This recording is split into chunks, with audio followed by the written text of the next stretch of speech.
What's up, guys? Welcome to the second ever episode 4 of the Kind of Funny Gamescast. As always, I'm Tim Gettys, joined by the new face of video games, It's Blessing me. Adeoye What's up, Jr. y'all? How you doing, man? I'm doing pretty good. How you doing, Tim? Ready to talk about some Xbox? No, not at all. Yeah? No, No, we're bringing the heat today. It's going to be good. We're going to because we got the actual experts here. We got the experts here, the experts. Oh. Yeah. It's been a good appearance on the NX is back. IGN's Ryan McCaffrey making his return to Kind of Funny Games. It's been a minute. Happy to be back. It's been a long time, but we're doing the Xbox episode. We got to get the man himself. Much appreciated. We got to. You have the history. You have the lineage. You have all of it. So I've we lived gotta- through it all. Yeah. Yeah. The I've listened to entire this guy Xbox. since I was in high school. Official Xbox magazine. Making me feel Oh, wow. old. There we go. Yeah. There we go. Holy Ray cow. Narvaez I'm actually Jr. a big fan. Ray Narvaez Jr. finally, Brown Man himself. Thank you. Thank you making for his debut Thank on you. Kind of Funny Thank you. Games.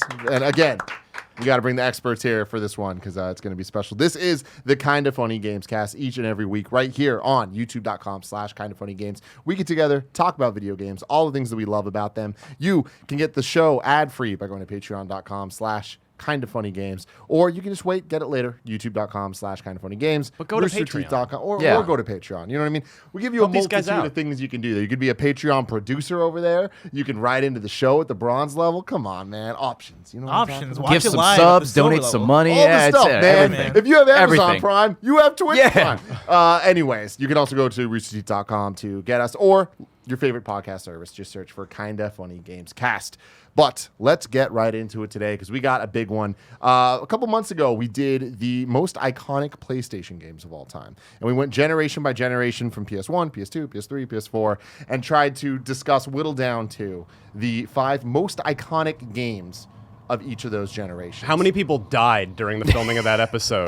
Fran Greg, gave me knifing them, multiple or- aneurysms. Not Like, enough I'm people. standing on a corpse right now. It was, you didn't even it was, move the it bodies. was real bad. It was Yeah. real bad. was horrible. A big part of that was trying to define iconic, which is a very difficult word to actually get to the bottom of. Open to interpretation. Yeah. If you look up the definition of iconic, and by the way, actually defining words is never fun. Like when you look at the definitions of words to like make a point, you've already lost that argument. You know what I mean? But the definition of iconic is some straight up bullshit. Okay. It's like of a relating to an icon. And I'm like, you can't define the thing with the thing. What is So an icon? Then going into icon, they give a whole bunch of words that really it's a bunch of meaningless What do words fluff. mean? Yeah. What do words It's all mean? garbage, really. But before we get to that, I do want to define what we are going to be talking about. Okay. I want to go through our histories with Xbox. I will start off. I have owned every Xbox system. Xbox, the original, not Xbox One. The original Xbox was obviously tied to my childhood with Halo. Lots of LAN parties going on and all that stuff. But I definitely was not the fanboy of the Xbox, especially then. It's no surprise, I was Team GameCube. I was lucky enough to have all 3 systems, but the Xbox was definitely my Halo machine, my Ninja Gaiden machine, and KOTOR. And that was pretty much it. Maybe a couple third-party things here or there, but I wasn't like hardcore. My boy Alfredo Diaz was the guy that was like Xbox through and through. And then going into kind of 360, that's kind of when the generations got a lot more focused on like online shooters and stuff, which are not my thing. So while Alfredo and them looked like we're becoming Call of freaking Duty, level 50 all that stuff, legends in Halo 2 and shit, I was like, ooh, or Halo 3, I was like, I'm kind of out of this. And then Xbox One didn't have me in the beginning, but by the time the X came out, it is now the third-party machine for me where I'm like, I want the 4K, I want the X enhanced, I want all that stuff. So I'm pretty firmly on the Xbox side of things when it comes to third-party titles. Bless, what about you?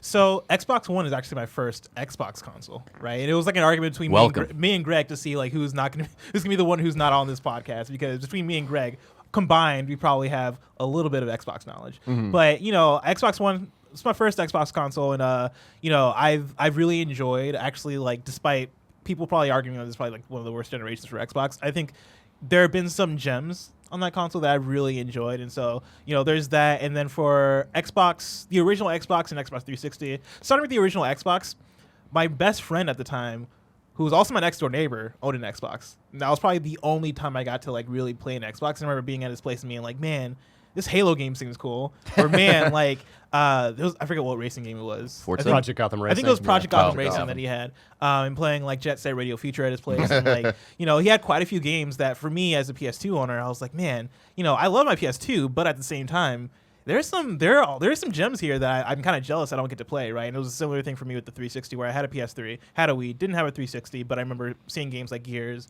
and like I think the original Mass Effect and certain games where I was like, man, those games seem really cool, and I'm sad I don't have access to them. And so like what I'm kind of bringing to this episode is some of the third parties, talking about the games I didn't get to experience, but games that I've seen from like the other side of the fence that I'm like, yeah, that seems to be an iconic game that I wish I could have really experienced. And that's the thing, too, is I wanted to at least have one voice that was more talk about the iconicness of things from the outside, because, like, to be iconic needs to not just be when you're in the your bubble. ecosystem. Yeah, exactly. And so there's certain Xbox titles I can recognize easily, just from the outside, knowing the name, knowing that I wasn't able to play them on my console, honestly, and being like, man, I would really like to try that. I can speak to that extent, but like, 360, Xbox One, as far as the 360 generation, I was kind of there from the beginning with the PS3 in games that kind of flowed between platforms. And I feel like a lot of people would look back on last generation and say that Xbox 360 won, and I feel like even starting it off, it was like, it was first and kind of like led the next gen. What made you go PS3 instead of 360? I had a PS2. So I was like, it was pretty simple for me, where I was like, oh yeah, I like PS2 games. I like my PlayStation. I'm going to stick with the brand. But like, I think in the back of my mind, there was always like a little bit of regret, granted, I couldn't at the time get both consoles, because that's money that I didn't have in high school / college. But, I always looked at my friends being like, man, you guys are living the dream here, playing your, like the shooter console is kind of how I saw it when you have your Halos, your Gears. Crackdown's not really a shooter, is it? It's like more of like a platform. Third person action game. And so that's kind of where I'm coming at it from. Cool. I want to skip you for a second, Ryan, 'cause I want to come back to you, because I feel like your shit goes real deep. Could be here a Deep while. cut. But Ray, Yes. what is your history with Xbox? So I had a PS2 originally, just because it's what my dad bought for me for Christmas, and then I learned about Xbox Live. I experienced Halo at a buddy of mine's house, and then Halo 2 came out, had to get Xbox Live, and then I was all in at that point. For the original Xbox, I really only had Halo 2, Star Wars Battlefront 2, and I like a Far Cry, whatever Far Cry game was on the Xbox. I just played online all the time. Any single player stuff I still play with my PS2. And then when the 360 came out, I learned about achievements, and that changed my life forever. You are, in fact, the achievement I am. hunter. I have my like 1.3 million gamer score. I went all in on it. Yeah. I went really all in on it. For that generation, I stuck for the 360 for the most part, but I did have a Wii for a little bit. Wasn't really big into the motion stuff, so I kind of pushed that to the side. And I had a PS3 for a little bit, but I mainly focused on the 360. Just enjoyed the games. My friends were on there, party chats, Netflix parties. Rest in peace. But I went all in on achievements, like very, very hardcore into it. And because of that, it's where I was able to blossom to where I am now, get a job at Rooster Teeth and stream and all that. I think that it's all because of the 360. So it's my favorite console, because I think without it, I wouldn't be, where I am right now. And then I just naturally moved over to the Xbox One. Same thing. My friends were on the platform, and just kept up with the achievements and stuff like that. And I have a PlayStation 4. I have a Switch. They're both great, but I'll always default to the Xbox because I'm just more comfortable with it. But the main thing for me was achievements. So to this day, are achievements still as important to you as absolutely. they used to be? This month I checked. I've gotten over 22,000 gamer score this month. What's the max gamer score for a game? 1,000. It starts with, Before yeah. DLC. Jesus. Yeah. Oh man. Yeah. Oh, doctor. So Ryan, before we get into history, Yeah. do you take achievements seriously? I did for a while. Yeah. I was super into it when it first came around it was introduced from day one on the 360. That was one of their sort of core gaming principles with the 360. But just, for me, this is like the dumbest inside baseball thing, but working at Official Xbox Magazine, we had what were called debug kits. Oh, yeah. Which played unfinished code. So publishers, developers could send us unfinished builds of stuff, just work in progress stuff that we could do preview coverage and in some cases a review coverage. You didn't have to wait for the final gold master disc. So the reason I bring that up is because what happened was after a while, not long at all, I started to build up a lot of achievements on on the debug kit, which connected to not Xbox Live, but an exact sort of dark web version of it called Dark web achievements scare me. it was called PartnerNet. So I had a profile with a bunch of achievements on there, but it didn't connect at all to your real world account. So I had I could say that I had a pretty good achievement count, but I couldn't really prove it. Because especially you're under NDA, I can't like post any of that stuff. So eventually, just so I had basically two accounts going, one that you could see and one that you can't. But eventually, so I just kind of I stopped. I lost the thrill of the chase. Yeah, which clearly you did not, because so it's for a really dumb inside baseball reason. So okay, now your history with Xbox kind of is the history of Xbox. You've been covering every single Xbox from.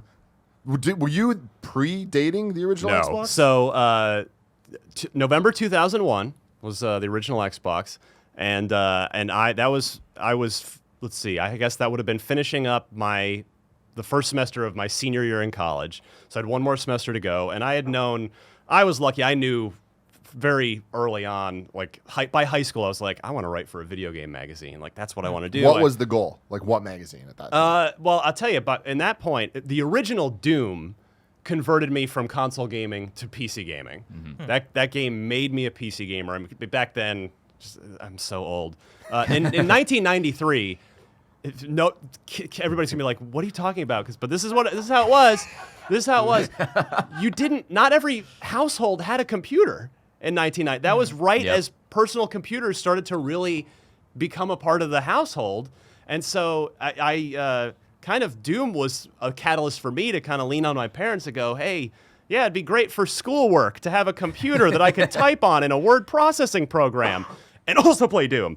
So Doom just completely turned me into a PC gamer. I had I started with the original Nintendo, and then I went through the 16-bit era as well, but then Doom moved me over. So anyway, PC gaming all those years, and then I was super into the GameCube, picked one of those up. I got that actually for Christmas shortly after launch, I think, and then I'd also bought a PS2 not long before I joined OXM because Grand Theft Auto 3. Friend of mine brought over GTA 3, which and I was like, one of our most iconic PlayStation 2 games. It's damn well. If I were to hear, I would. I mean, I think for me, that's my number. That would be my number one PlayStation 2 game of all time, or probably, and it might even make the top of my overall PlayStation list. That game changed. Like Doom changed my life. Super Mario Brothers changed my life. Doom changed my gaming life. Grand Theft Auto 3 changed my gaming life. Changed gaming. Totally. And Halo 2 is on that list as well. Before people in the comments corrected me, I actually think we gave it to Vice City. There was arguments back and forth of what we were going to do, but we thought that the most iconic at the end of the day was Vice City. That's fair. You can make the argument. For me, Vice City, the geography was not as interesting as all the other GTAs. It was a flat rectangle. But I know, the of course, Ray Liotta and the soundtrack and all that. Anyway, when I graduated college, I'd gone knowing with this focus, I wanted to write for a game magazine or website. And so I just sent out a resume with, I graduated, did well, blah, blah, blah. Sent it out to every game magazine and website I could think of. Got a couple little nibbles, but then OXM gave me a bite on the line. And they said, all right, we'd like to bring you in for an interview. I'm like, sweet. They flew me out from Arizona to the Bay Area and went in. And I'd never been to the Bay Area before, ever, to that point. So I fly in, and when I'm going over the Bay Bridge they flew me into Oakland Airport, I'm like, is this the Golden Gate Bridge? Like, I knew nothing. I was just an idiot. Anyway, long story short, I was lucky enough I got the job. So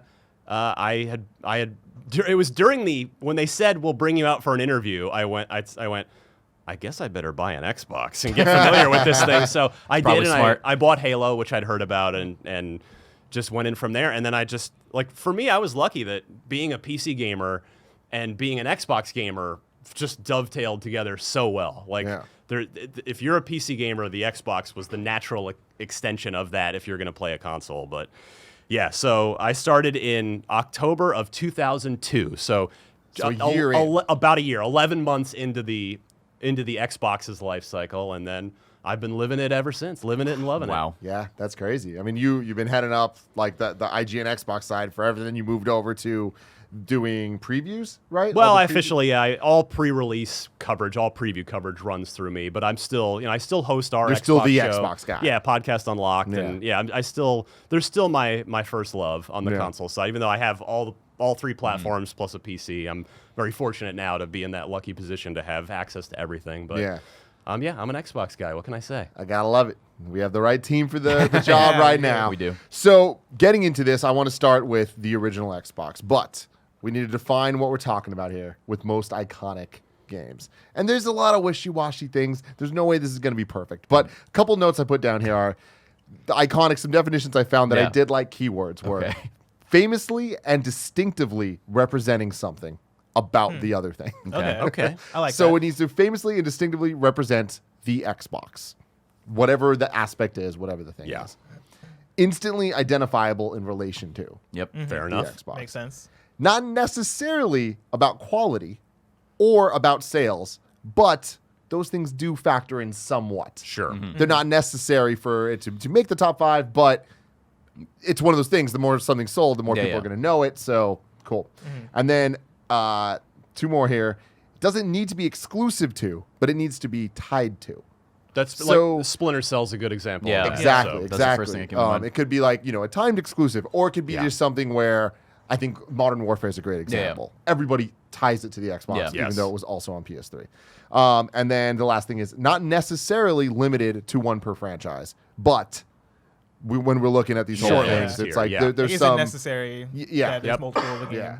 So having said all that, where do we want to start? You wanna take the original layup? Xbox? Yeah, I mean Halo, right? The original Halo, I think changed console shooters forever. I think probably before that you had like GoldenEye, Perfect Dark with split screen, and then Halo came out and it just changed everything. Yeah. It was just an epic sci-fi story, controlled tight.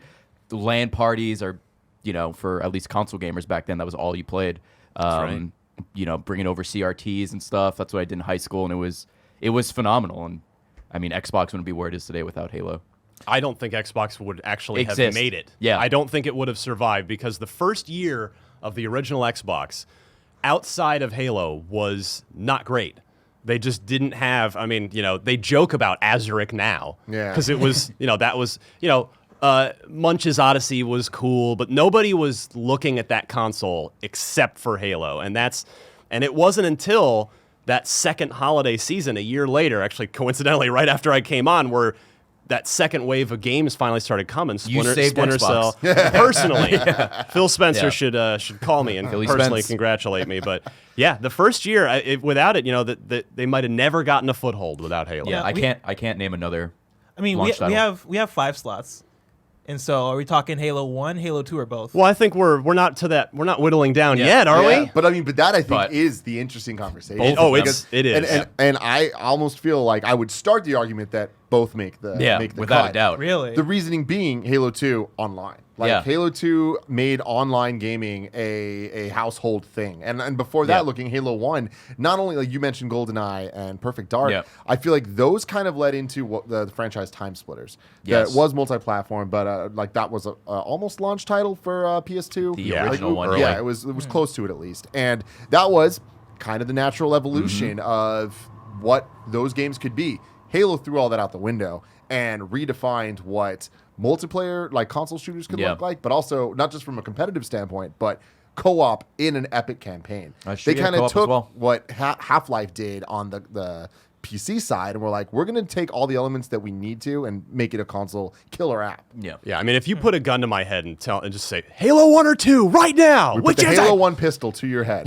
Yeah, which is 3 shots, shots, and you're you're done. done. That's it from any distance. Yeah. But no, it would be Halo 2 for me, largely for that reason. The campaign was great.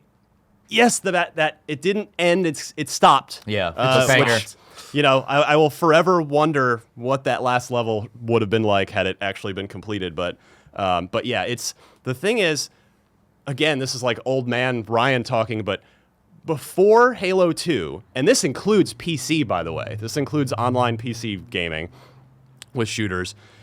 If you were playing online with your friends, you had to browse a server list, and it's like, okay, we're gonna join server, whatever the name of the server is, and then you'd go in there and you'd play your game. You'd get a bunch of people in there, launch the game.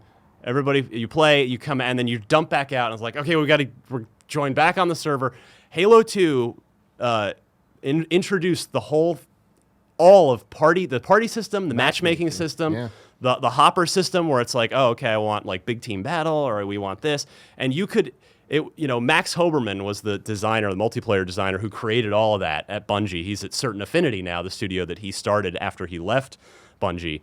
I mean, yeah, he wanted it to be a virtual couch, and he and his team succeeded in every capacity. And we all thought, I remember at OXM, we were all like, every game's going to have this now. Oh, absolutely not. There are games today that don't do it that well. It was so that system was so above and beyond everything else at the time that it took a long time. Like even Call of Duty didn't work in a similar system for I think at least a couple of years. I mean, Halo 2 and what it did for online multiplayer gaming, particularly on console.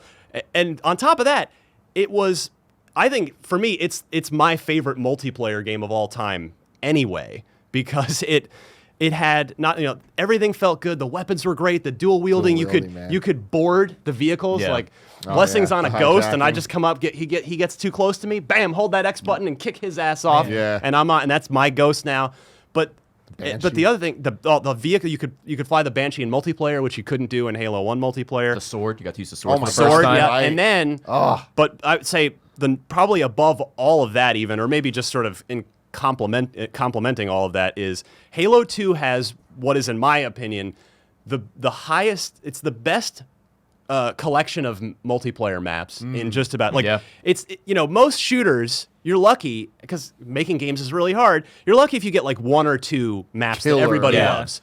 Halo 2, no joke, it was almost all of them. Like there are one or two maps that aren't God tier maps. Yeah. But it's Lockout, it's Ascension, it's Zanzibar, it's Blood Gulch, which was called Coagulation, it's Midship. Yeah. I mean, it's Ivory Tower, it's insane. Like, those guys were in the fucking zone when they made that game. Like, the multiplayer map designers, Chris Carney was one of them. I forget there's like one or two other folks, but yeah, the maps in Halo 2, they're amazing. They're incredible. There's like 15 amazing maps, and there's like burial grounds. You're like, all right. That's the mulligan. I got you. So then, Ryan, Halo 2 is on the list. I think we all agree with that. Yeah. But is Halo 1 also on the list? Let's come back to this and see how the rest of our list shapes out. Because I say for now, we'll put both there. Yeah. And then we can can move on from there. Bless, do you want to throw one out? Sure. Let's see here. Now, this is what I'm going to throw out. I don't know how you guys are going to react to it. Okay. Fusion Frenzy.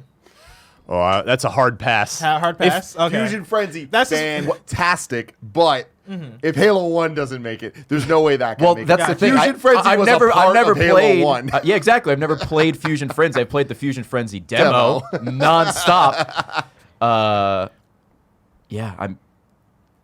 love that game, but I love the demo, I should say. I never played the game. But that is the funny thing, though, is that like I feel like at the end it wouldn't make it into the top 5, but like Fusion Frenzy as an experience, I think, is so tied to the original Xbox. It is because of the demo. Yeah, absolutely. It's a well-known party game that a lot of people. Miranda Sanchez, shout out at IGN. She will go to bat for that game all day, every day. But yeah, it ain't making this list. No. I'm gonna make another one.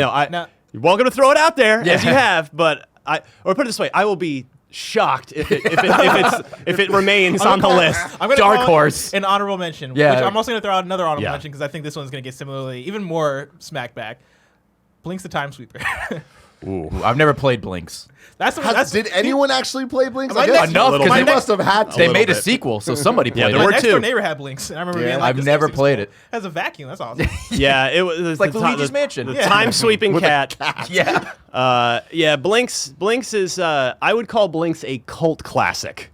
I think is probably the friendliest thing you could say about Blinks. Was that a first-party game? Sure was. Oh, okay. That was a studio that Microsoft worked with in Japan. It was I can't remember the name of the studio. I don't think they're still around anymore, but Artoon? Somebody in your comments will correct me, I'm sure, but Blinks the Cat and Stubbs the Zombie, I put in a similar category of swings and misses. Made by Alex Seropian, former one of the Halo guys who left Bungie. It doesn't even say it on the box, like made in the Halo engine. Yeah, it's the only. It's a trivia question. It's the only game non-Halo game to ever use the Halo engine. Stubs. Great. Stubbs the Yeah. zombie. Great. That's funny. Swing and a miss. All right, I'm gonna go. So let's see. What should I go with? Like one of my super deep cuts, or should I with go? the deep cut. Let's, All right. let's work our way See how into the deep you can Okay. get. All right. So here's one. I bet none of you are thinking about it.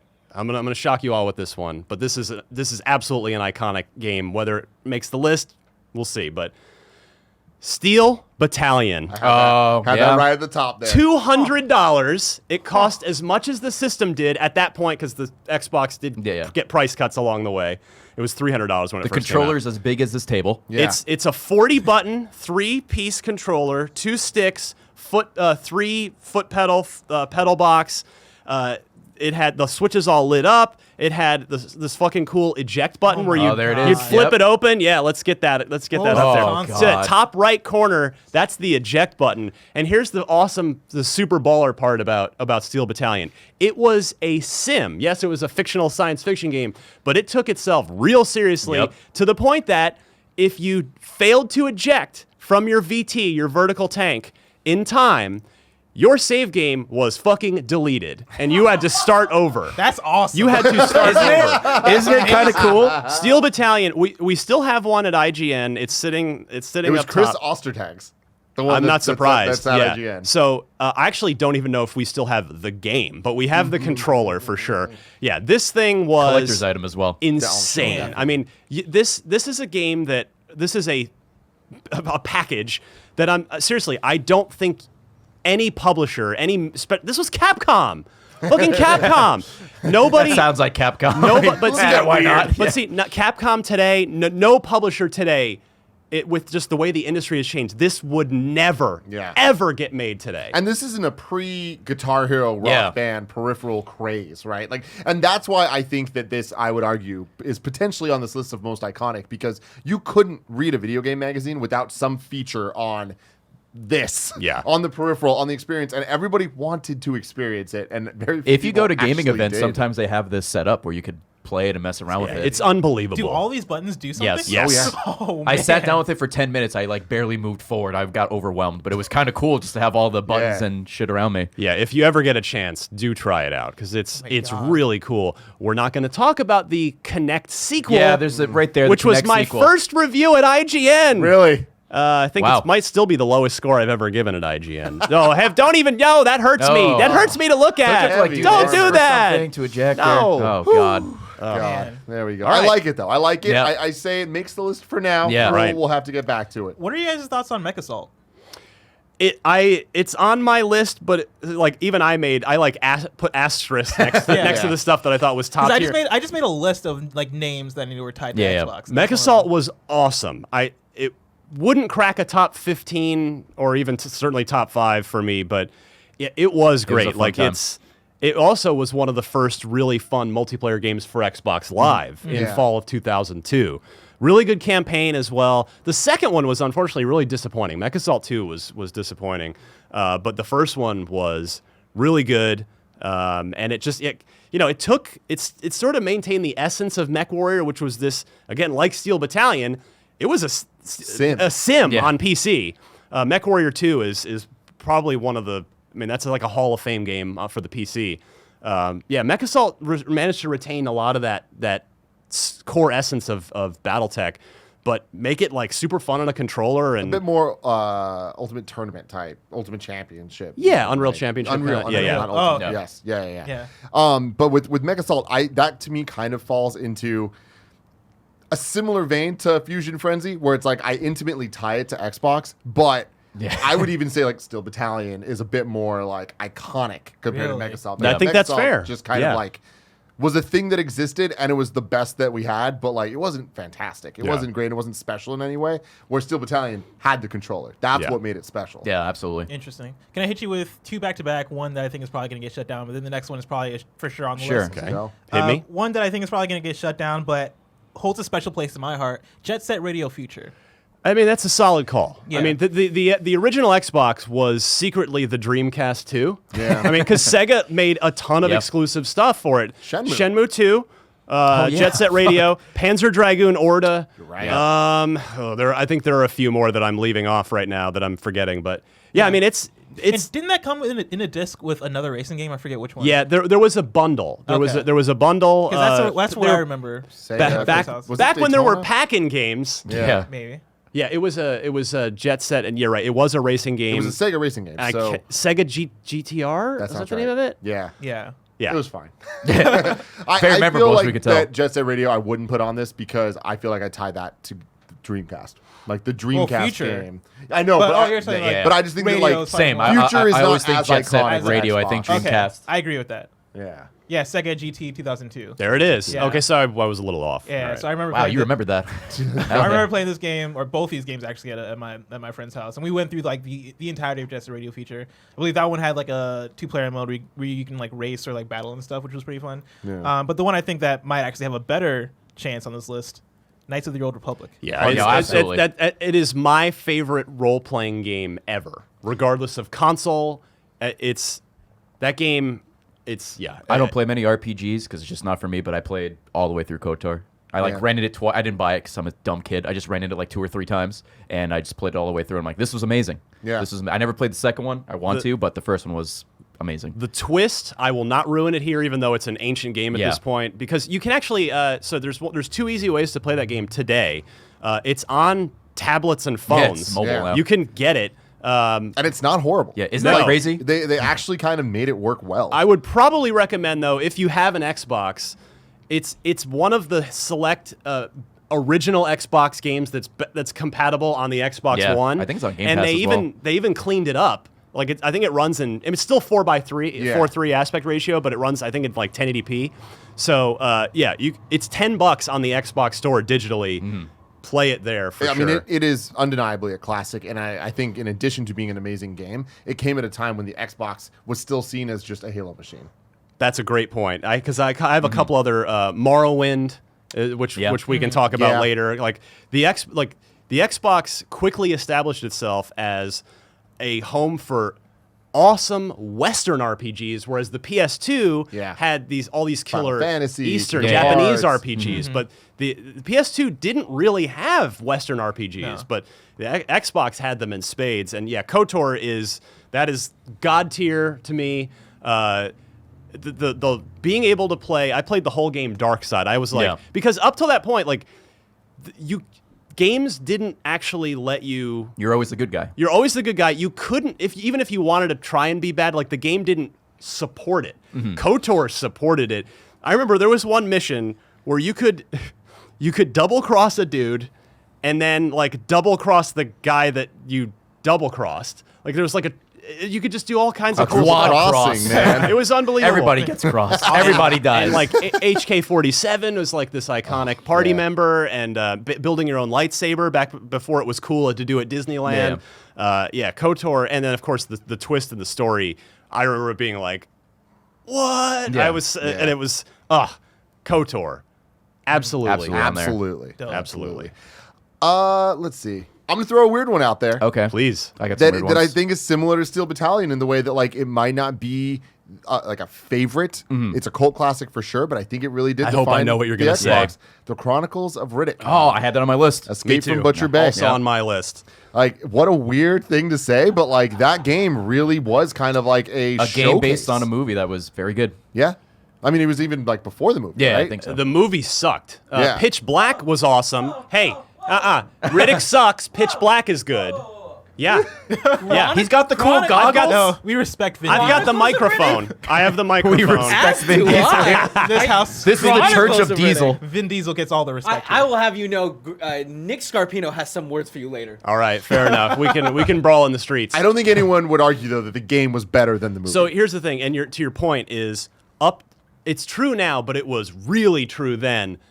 Movie licensed games were bad. Here comes Scarpino now. Movie licensed games were bad, but here comes this was the breakout title for Starbreeze Studios. Yeah. Out of where are they? Finland? I believe they're in Finland. Somebody's going to correct me if I've got the wrong sort of northern Nordic European country, yeah. Nordic country, but Starbreeze, we didn't know who these guys were. I remember they came in to show it to us at OXM, and we had one big HD TV at OXM, and everybody, because that was pre-HD days. And so that was where we would do demos. We had a little couch there, and they turned the game on, and it's the menu. The menu for that game was a normal mapped rotating cube where these like the letters, the text would come out of it. And it sounds real dumb now, but we'd never seen anything like that. Like clearly these guys were just technical wizards. It was just insane what these guys were capable of. And then when we saw the game, it was this incredibly well-designed mix of like there was the early on you'd walk around the prison and you'd talk to the other inmates and trying to get out, and so there's these sort of little RPG-ish elements, but then there's stealth. You're walking around with the shiv and the eye goggles, shine, yep. The goggles. There's like a Doom 3 style, like almost survival horror section where you're in the sewers with a shotgun and it's pitch black. And there's just these crawlies coming at you. I mean, that game is legendary for sure. Nick, what bullshit you got? Chronicles of Riddick was awesome. Butcher Bay was legit. Yes. To the second. There you go. Thank you. But yeah, I think Chronicles of Riddick at least deserves a shout out around the list for being a technical showcase for the console. I'm gonna take a layup here real quick. Go for it. Not even a layup. This is a dunk. I'm dunking from the free throw line. Off the backboard coming in. This NBA Street Volume 2. Yeah. We're at the All-Star game.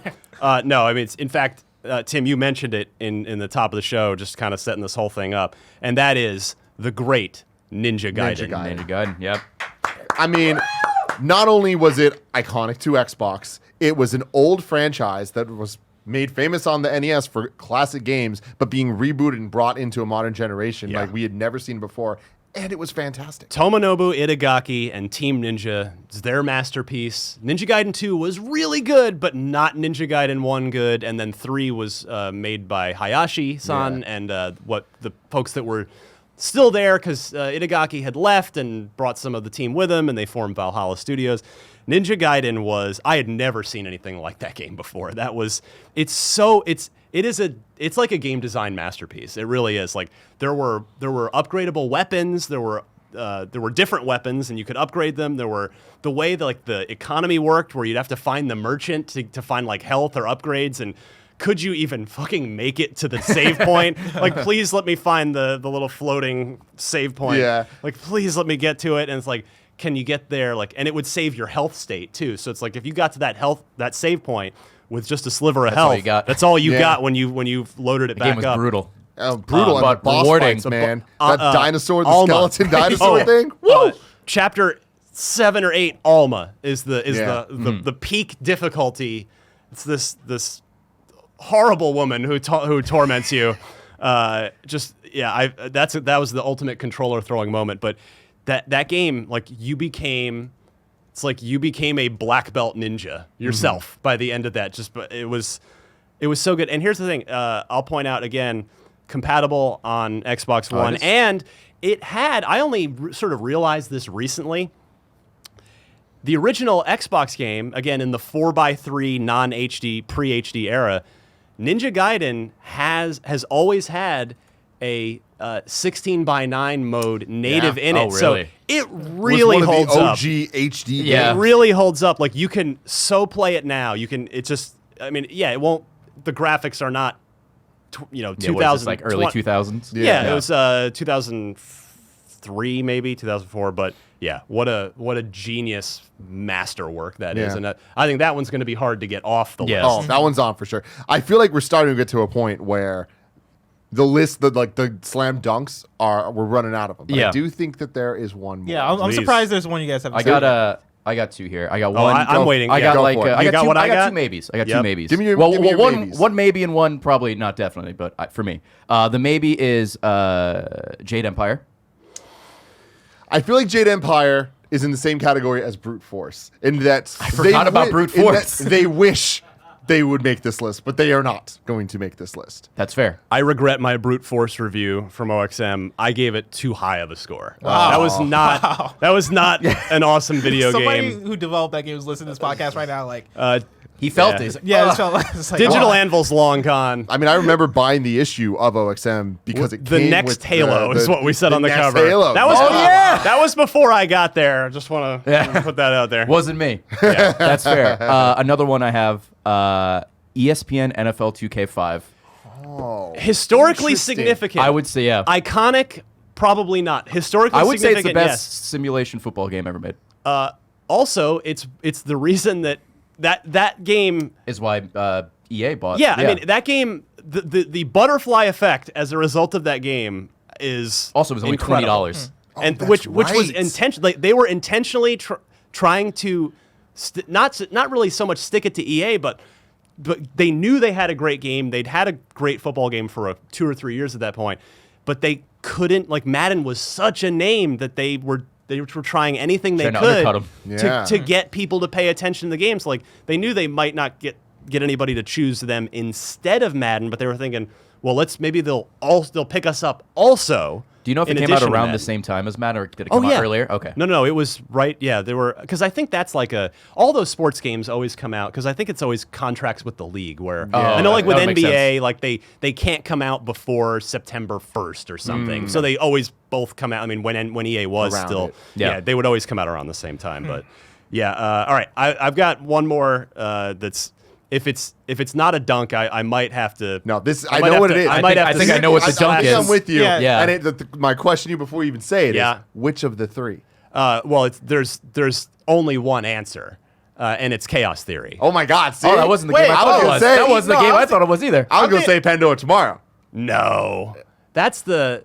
I give you that it's 'Cause the multiplayer. but so Chaos Theory. Splinter Cell, ladies. Yeah, and Splinter Splinter Cell Cell. Chaos yeah, which I'm not shocked, but there's one that I'm surprised you Yeah, guys have brought up yet. I think I Yeah. might know what it is. But yeah, continue. go. Okay, so I gave Chaos Theory. Here's a review I don't regret. I gave it the highest score OXM's ever given anything, 9.9 out of 10. They actually had to talk me. They talked me out of a 10. I was going to give it a 10 because I think that game is 3 like 10 out of 10s in one package. You have the best Splinter Cell campaign that's ever been done. You got to remember too. The graphics were insane at the time. yeah. The real time lighting and the cloth effects and everything about it, like the rain off of His suit. his Sam suit, Fisher's like, suit. it visually was astounding. The audio design was great. If you were rocking Dolby 5.1 back then, you had a great experience. But each mission from the first one, which was the lighthouse, which that was the one we had on the as our demo on the OXM demo disc. So, but then there was the bank, there was the Shanghai mission, there was just so many great missions that they were these sandboxes where you could infiltrate 5 different ways, and Kinda you like could Hitman. Yeah, you could approach the missions any way. You could go. You had. You could either there was basically a lethal button and a non-lethal button, so you could go around and just choke out everybody and just leave them sleeping. But maybe another guy comes along and a bad guy comes along and wakes that guy up, or you could just straight up kill everybody. But you might leave a little blood or something. So the campaign. I still think it's this. I think it's the second best stealth game ever made. To Thief 2, which we're not talking PC games, but and then part 2, the versus multiplayer. It took what Pandora Tomorrow did so brilliantly and just made it better, expanded on it. In fact, made it 3-on-3, which was super cool. And then what I think gets overlooked a lot because this was also unheard of at the time. It had a co-op campaign, a separate. Initially 4 mission, and then they released 2 DLC missions for free, for no money. You just downloaded 2 more missions, where it was a 2-player side story. You played as ShadowNet operatives, and they would reference Sam Fisher from time to time. Yeah. But, like you're existing in parallel to what Sam Fisher's doing. And one of the missions was you'd go into this like giant mansion, and yeah, you'd work together. You did these co-op moves. The game encouraged you to work together. One guy could crouch, and then the other one could run up, and the crouching guy would throw him, and you basically like a human missile to like knock dudes out. You'd go back to back and like shimmy up elevator shafts together. Yeah. One guy could like, I don't know, whistle or something from one spot, and then a guy comes to investigate. The second one, the other player just comes up, sneaks up behind him, and grabs him. if you've never played it, I guess you could still get it on PC. You'd obviously need a friend, but also for the campaign, or the co-op campaign. But 3 insane games in one. Yeah. I don't think there's any question. Now, here's the thing, though. This goes back to the defining iconic. Yeah. I don't argue it's not the best, but I think that Pandora Tomorrow, Splinter Cell, the first, being obviously tied to Xbox. It was exclusive, timed exclusive, whatever it was. I don't remember if it eventually came out on others. I think it did. Later. Yeah, much later. Much later. But it was obviously tied. But I think then Pandora Tomorrow was that one that was like, everyone was excited about this, but they really kind of came through. It reminds me of the Assassin's Creed to Assassin's Creed 2 type thing, but it was still tied to Xbox. By the time Chaos Theory came out, wasn't that multi-plat? Yes, but I don't say this disrespectfully, this is just fact, but the GameCube and PS2 versions were like significantly inferior to the Xbox version because they just didn't have a lot of the graphical effects and stuff. So, and obviously the GameCube didn't have online. The multiplayer infrastructure just wasn't there really. You know, the PS2 had the modem adapter and network adapter. Yeah, God, sucked. You're right that Chaos Theory wasn't exclusive, but I think it's still this. I think the whole series is very much an Xbox series. Even absolutely when Conviction came around years later, that was Xbox exclusive for I think like a year or something. That was a time thing. So Splinter Cell I think has always been an Xbox franchise, and Chaos Theory is the god tier. Just for you, I'm gonna put Chaos Theory on the list because you won me over on that. Treating your guests well. You gotta love it. You gotta love it. All right, so you guys were saying that there was another game. I thought Fable. Yeah, that's the one I was thinking was Fable. Right? Yeah. I mean, Fable's interesting because I feel like it's another one of those games that is tied to Xbox, but is kind of similar to the brute force side of things, where it's just like people wanted it to be something that it wasn't. Well, that was Peter Molyneux, right? Over-promising, under-delivering. But, hey, we're not talking about good. We are talking iconic. So, and Fable, I feel like, is the game that I hear talked about or like requested from Xbox fans the most. Is like, we want a new Fable game. Yeah. You know. Yeah. So, you're in luck.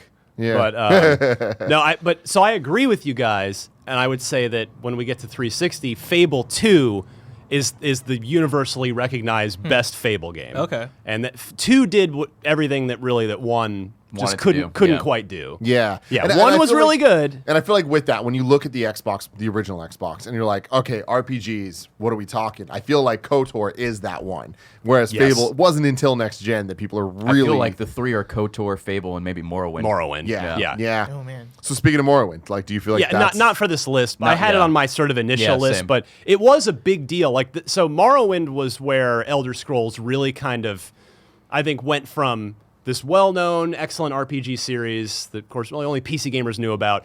That's when it first came to a console, and it, that's it where I really first heard took about off. It, me and my friends. I'm gonna when we get to 360, I'm gonna talk about the next Elder Scrolls game. Different story. But so is there any, like, just throw one thing out? Any other games there? I mean, are there any like third parties, like big games that were cross-platform, but that might still be iconic Xbox games? I mean, I know this generation like is an interesting GTA one. was on there, but I think that's more PlayStation. Well, GTA was late. Though. Way after late. Yeah, Super like, late. that I think for But like PlayStation. Prince of Persia to me, Sands of Time. Like, I associated that with Was Xbox, awesome. and I don't know why I do. Like, came out day and date on PS2 and GameCube. Yeah, so I'm not sure. How about Beyond Good and Evil? That's another one though, that it was Same just thing. like I don't think there's enough of a tie. Like, if anything, I'd associate that with GameCube. Yeah, the rest of my short list, in the interest of moving the segment along, was I had Fable as well, but and Jade Empire just as a mention. Yeah. But, Crimson Skies, that was again, the game sort of I was that gonna like bring up. second I forgot about tier. Yeah, didn't that come with like Xbox Live or something? Or was it? No, I feel like it didn't come with it, but it was. Did it have one of the- Xbox Live? Oh yeah, Oh, that's what I'm thinking of. yeah. then. Okay. And then we talked about Crimson MechAssault. Skies was dope. It was. Dead or Alive. Oh, yeah. But it's like, but I feel, but I even played the then, mess out of I that. feel like It's wasn't. It's not top 5. It's not like iconic, Tekken but- 3 and PlayStation 1. You know Right. what I mean? It's Yeah. like, and that with that same line of thought, like Project Gotham Racing was like And Forza. obviously and Forza, Forza, yeah. but they weren't Gran Turismo. You know what I mean? Like, I Not don't yet. feel like Not yet, yeah. exactly. Yeah, Burnout, I want to give a shout out to. I know Burnout was Oh. cross-platform. And you Burnout know what? 3. I would associate Burnout with Xbox. I associate it hard with PlayStation. Yeah, yeah. See, I like, think these that's third party a coin coins, they toss. get hard. Yeah. Rainbow Six 3. This is a game. Oh, so this yeah. was And this Vegas. was, but 3 was original Xbox, and that was the multiplayer game on Xbox Live until Halo 2. Yeah. So for about a year, because it came out the holiday before Halo did, that was the game that you played on Xbox Live. And the campaign was really good too. So that was on my sort of initial list. And then just one doesn't make this list, but I'm gonna give this a shout out. This is I like single-handedly championed this game for years. Most of you will have never played it. Some of you might not have even heard of this game, but it's a little game called Breakdown.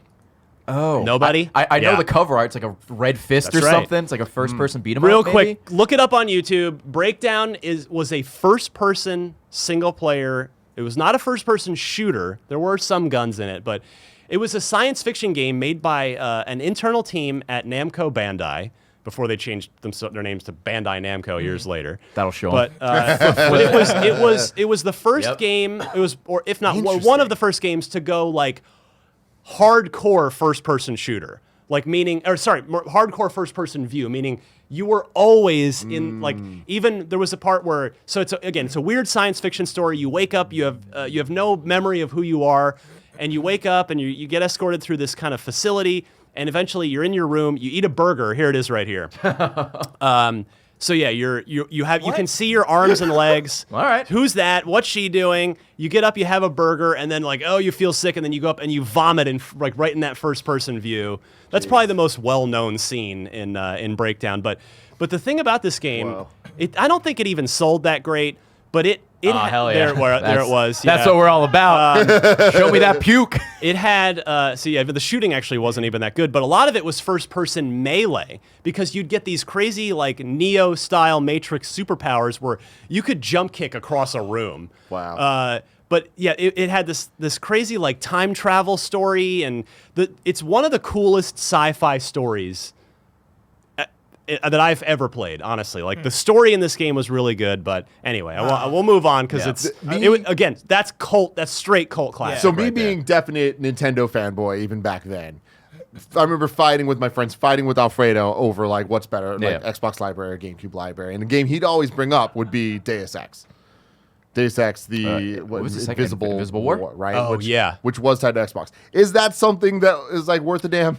That was random ass game to bring up. That was Deus Ex 2. But it was exclusive though. Yes, that's true. It was, and it was very good, but it hasn't held up, and no, is the short answer. Is it still only on console or is it on PC now? Oh, it was always on PC. Okay. It was a console or on console. It was exclusive to Xbox. Are there any like Need for Speeds?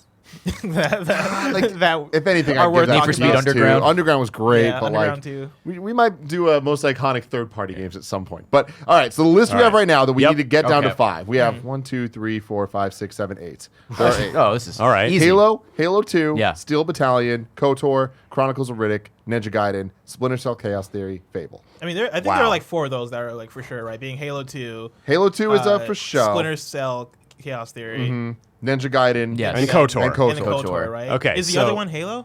So we have one more spot to give. Okay. Do we give it to Halo 1, Steel Battalion, Chronicles of Riddick, or Fable? I think we can not Fable. I think I'm dropping that one from consideration Halo 1. for this.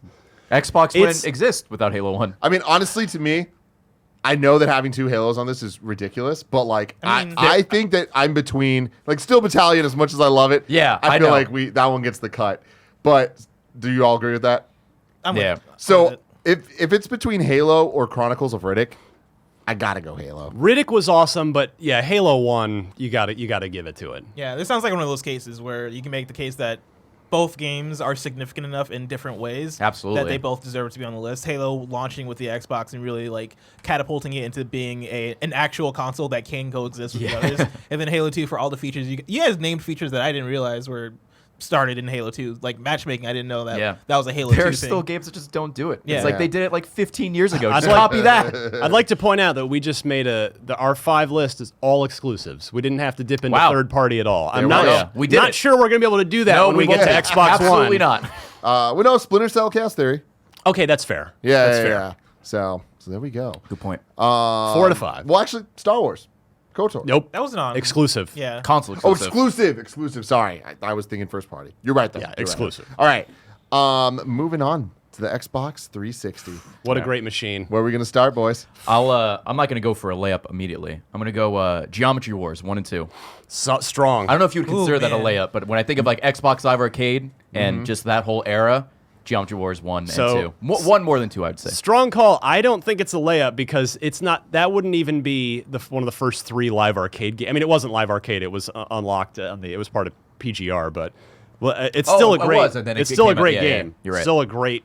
Yeah, Geometry Wars. That was There were real some, special. There were to a some lot good of- arcade games. That was just the first one that popped in my head. That sounds like when I was on OK Beast, right? We did like our top 10 episodes, and we'd have bolds, which are for sure's, italicizes, which are we'll come back to it, and then ones that we just cut. That sounds like an italicize. Yeah. Like, I we come think back to Geometry it. Wars It's one of the best twin stick shooters ever made. There needs to be some representation for the arcade games. Oh, Yeah. we got you covered. Yeah, yeah. No, I got some other ones There's as like well. one specifically that I feel like fits that. Geometry Wars, it's italicized. It's Yeah. on the list. Okay. It's But on- it's on I the think if start. we're talking about like indie or like the Xbox Arcade, it's Limbo, right? I think Yeah. it's like- Yeah, Yeah. I have Limbo as well. Yeah. And then So- Braid's the other one. Yeah, I've played Yeah, as well. Braze. Yeah, I thought about Braze. I also have Castle Crashers as well. Yep. Also, you know what? I'm gonna super put all strong these call. on. Yeah, This This super is going to be strong. tough. I was gonna say if it came down between Limbo and Braid, which one? Limbo. Limbo. Okay. All right, then we're taking That's the Braid right off. answer. We're taking Braid off. I mean, shit. maybe All right. Braid goes above some third part. I don't know, man. all right, we'll keep Braid I off. don't Oh, also Peggle. I thought Peggle was pretty. Oh yeah, I Peggle's love, so good. I love Peggle. Yeah. Would Even you if it tie doesn't get on there, I just want to bring up Peggle. I like Peggle. Would you tie Peggle to Xbox? Peggle 2 was actually a rare exclusive on the, or at least for a Hell little yeah. while, We on got the one. Xbox One. It was a day one launch Yeah. exclusive on the Xbox One. Great game, but Peggle's one of my favorite games of all Yeah, time. yeah, but it's so I good. don't think I mean, that no, No, me neither. I play I it- just wanted to bring up Just Peggle. shout out to Peggle. Shout out to Peggle. I still Make play it on Peggle my 3. phone. Yeah. Yeah. Make it happen. Peggle All right. Blast. I'm gonna Pop up go. microtransactions. I'm gonna just. Fantastic I'm game. gonna blow you all away with just. Let's This is go. my left field. I am coming Kill straight Zone out of 2. left field. Different console. Whoa. Like Ryan, your medication. You haven't been taking it. No, this is one. I'll bet you. I'm gonna shock you all right now. But this is. I don't think it's gonna make the list, but I want it discussed because it was. It's historically significant, iconic, maybe not, but 1 versus 100. That's got to make the list. Does anyone else? Did you guys play it at the time? I did Because not. you had Alfredo did, You and had a was short addicted window. to it, yeah. It's gone forever. You can't play it. Yeah, I never played it. I wish Wait, I had. Is this a game called 1 versus Yeah. 100? Yeah. Okay, for a second It was I an thought you were online experience. For Yes. a second, I thought you were talking about Mag. I was very confused. I was like, was that not PlayStation? Throwback to We that. got the fucking PlayStation Yeah. guy over here. PS Love, XOXO. Okay, so 1 versus 100, as you alluded to, Tim, was a literal live experience. It was actual appointment gaming. Yeah. Yeah. You had to log on at a certain time. There was a live host at Xbox in Seattle that was hosting a real game that gamers that You were they're- there with your avatar Your and stuff avatar, like that? you would get in and you'd either be part of Yeah, there the it is. mob. You'd either be part of the mob, or you might be part of the 100, or you might be actually called. Somebody would get called up as the 1, and you could win actual real prizes from like the one time I only got in the 100 a couple times, and one time I won 80 Microsoft points, which was $1. Yeah. That I could Congrats, spend on man. the store, right? Because I forget it was tied to. God, but you had Microsoft you points. had to get the correct answers. You had to be quick. But this was a thing like. All my friends would This get on took and play over this. This the was moment insane. that- People still was talk going about on this in today, and they games, want man. something Like similar. people still tweet Phil Spencer, bring back 1 versus 100, Yeah. Wow. and I'm one of them. This was Xbox being That's weird cool. and using its advantages to its advantage. Yeah. It knew it had Xbox Live on lock. It Yeah. knew it had online done on consoles in a way that no one else did. So I really feel like I miss them just getting weird like this. Yeah, I mean I'm one of my possibly my proudest achievements. Yep. Is I got all 12 achievements. I forget how many points. Maybe you know. 200, I Thank think. you. I have every achievement for 1 versus 100, which again you cannot You get can't get anymore. It's gone forever. So That's cool. 1 versus 100. I think that Shout out. Absolutely, I totally. Awesome. Really? Yeah.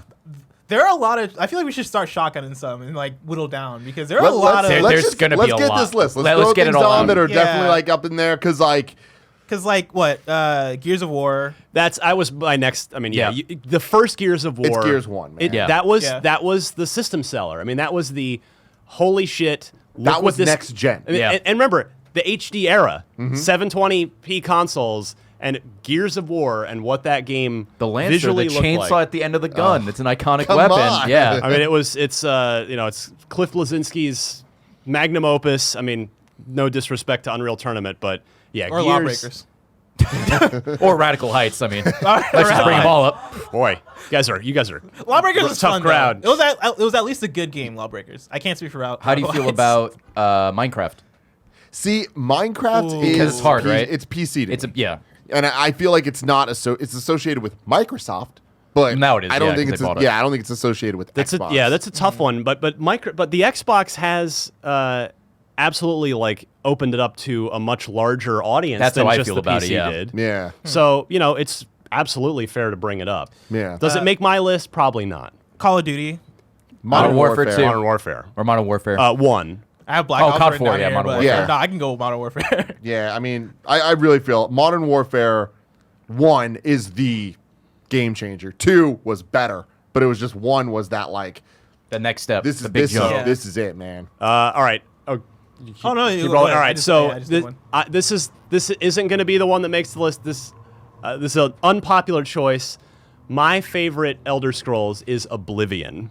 Oblivion came out 3.5 months after the 360 did, and it was stunning. It was Was it also on PS3? not, No. but not for like it. But Didn't came it eventually? way later, But way yeah, later. way later. I was Okay, gonna say, but like- way- because the PS3 wasn't out yet. Oh, yeah. This That's was a good point. This was March of That's a very good point. 2006. Yeah. And Oblivion was just this. It came out on PS3 March 2007. This medieval fantasy world in glorious HD. I mean, this was a next generation holy shit experience. And I know that's not going to probably make the list because Skyrim is more iconic. I mean, come on. I don't think it is. You don't think so? I mean, it's been 'cause released on here's my everything. thing. I think that this turns into the point of Skyrim is most iconic as a video game. I think as an Xbox game, Yeah. I think that it's Oblivion. Because Good. Let's do it. Skyrim I associate with being on everything. But the PS3 version of Skyrim was kind of booty. It was very bad. Yeah. It had some That's what it serious says on the back of the box. bugs. yeah, It's kind of booty. booty, but you'll play it. You'll play it.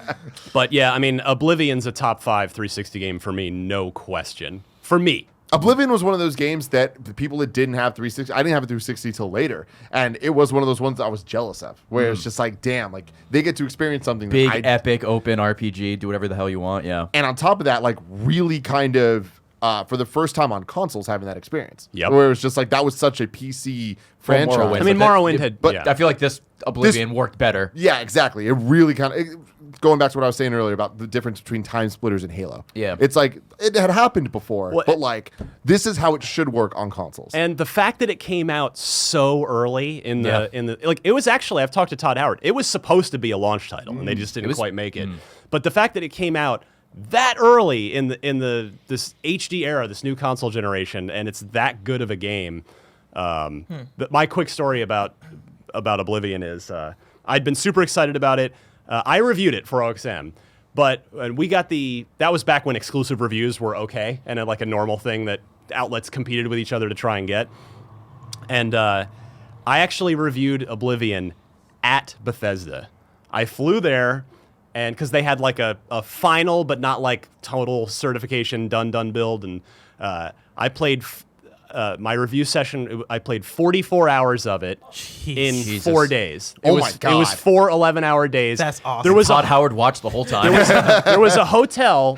There was a hotel literally next door to Bethesda at the time. So I stayed there, and I would literally just wake up, roll out of bed, go next door, and they just had me in a conference room by myself, and I just I lived in Cyrodiil, and it's one of my favorite gaming memories because that's such a great way to experience that world is to play Isolate 11 yourself. hours a Yeah. day with no texts, no emails, just like food. nothing. They brought me food. no change water breaks. breaks. But I Behind loved bars. I loved Oblivion so much that again I lost my progress because this was on a dev kit. You hate to see it. Yeah. hate Yeah. to So Tragic. I had to start over at home, and I put another, I think about 100 hours in my God. after that. Like there was a unicorn hiding in that game in the Yeah. fields that you could find and tame. Like, Also, and Oblivion's horse armor. awesome. first piece. Well, I'm not sure if the first piece, but the first piece I remember of DLC in a game. Paid DLC. Paid DLC, yes. The original Xbox had free DLC, like we were talking about earlier, but paid DLC. That damn horse armor. The original Xbox also had weird stuff like the Halo 2 map pack. There was like DLC, but it was physical. Like you you could could store buy and it. actually buy it. I think you could also get it online, but the main way to get it was Well, physical. and the secret that we figured out. I'm sure other people figured this out. The Halo 2 multiplayer map pack. There was no, because it just installed maps to your console. There was no Locking disc check. You could just buy one disc and give it to all your friends, and everybody could just install it. Whoops.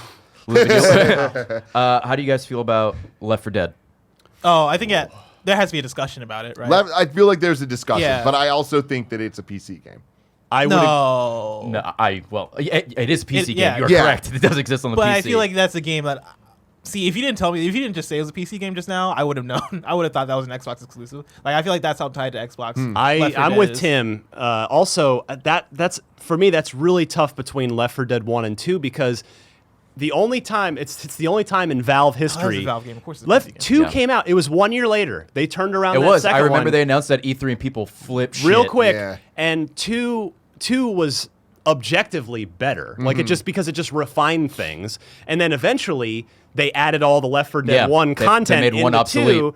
So yeah, that's a tough Oh one. yeah, but then it's I feel like 2 would be the one. Yeah, I would pick But- 2. But even then, though, I think iconic.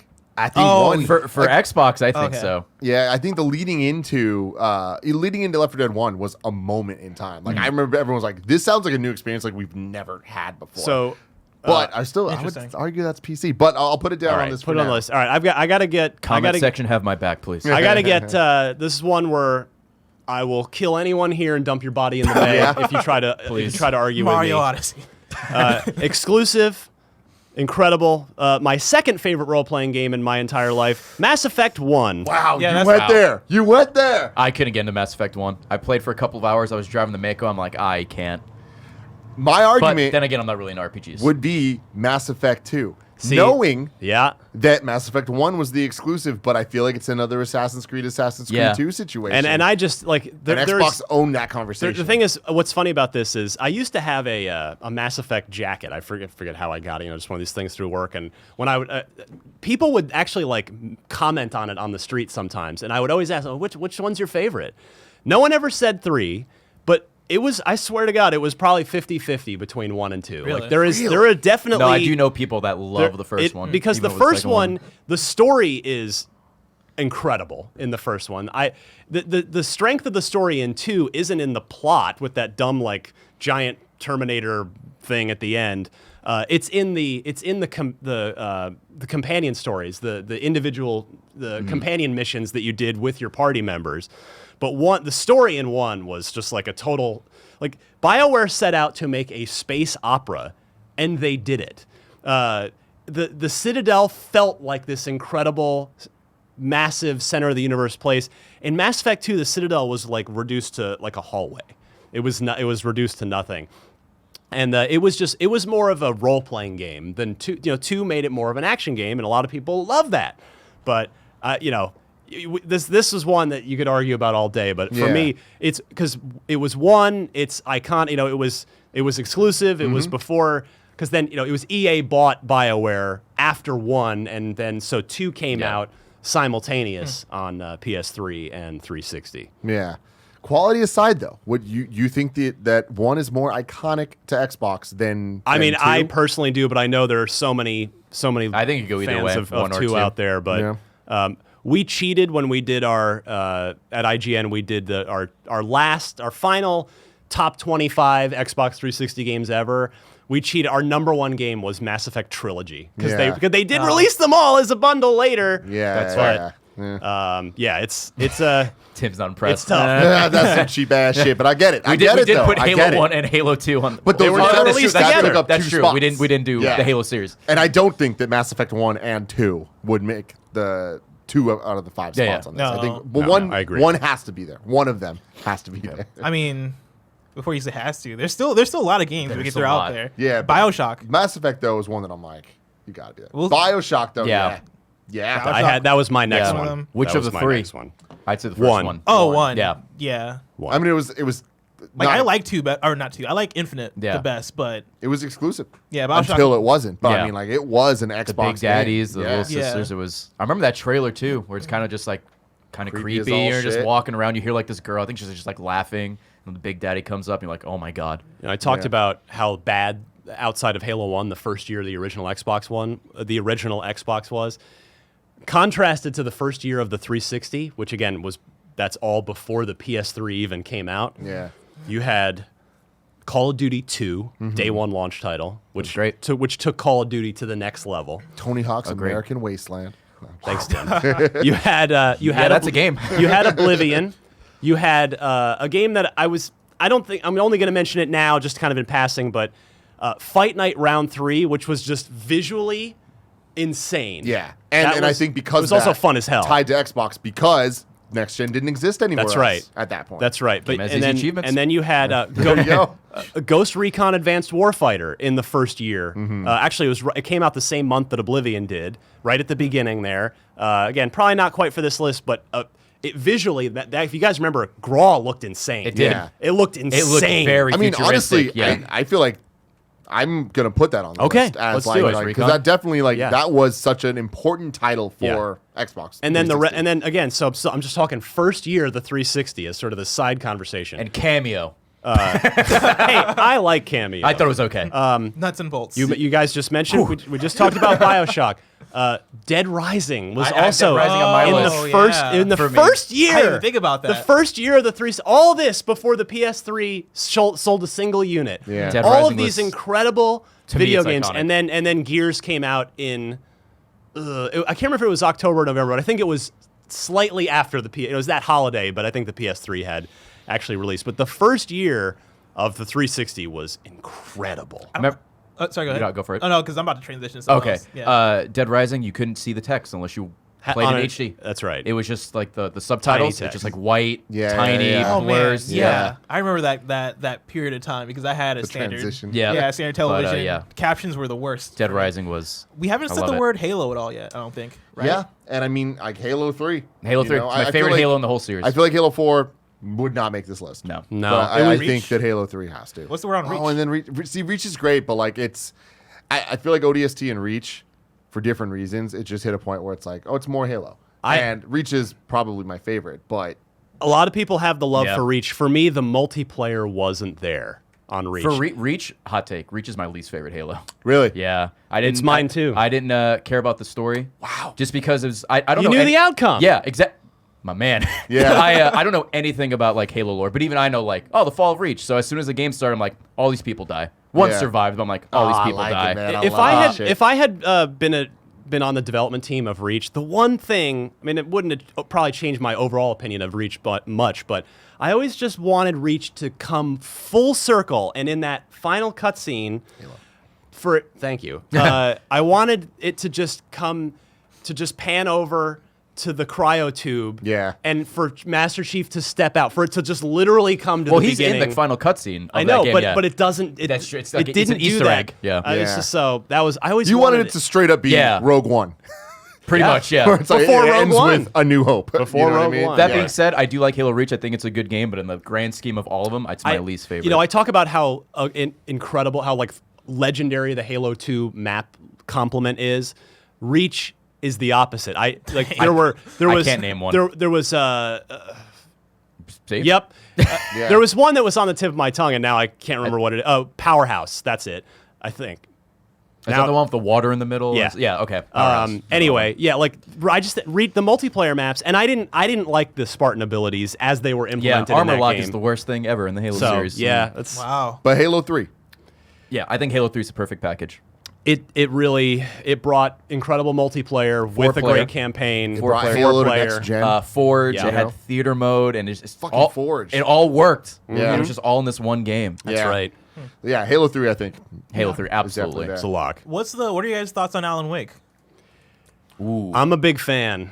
I do love it. I haven't finished it. I started it, and I just like stopped. But do you want to get into it again? I mean- 'Cause I really liked it. Here's the thing, like that game to me is probably a mid to high 8, although IGN changed their review scale. We don't do that anymore. But but you talk about iconic. Yeah, that's the Alan thing. Wake is probably an iconic Xbox That's a game. game when it comes to Xbox 360 and hearing conversations about it. I feel like that's a game I hear come up a lot. And if at some point, Microsoft's been buying all these new studios and announcing all these new games, and if Phil Spencer ever got on stage in the next couple of E3s and announced Alan Wake 2, the place the place would burn down with it would bring the house down. Was American whatever the second DLC. American it was just DLC? Yeah. Okay. It was a DLC add-on.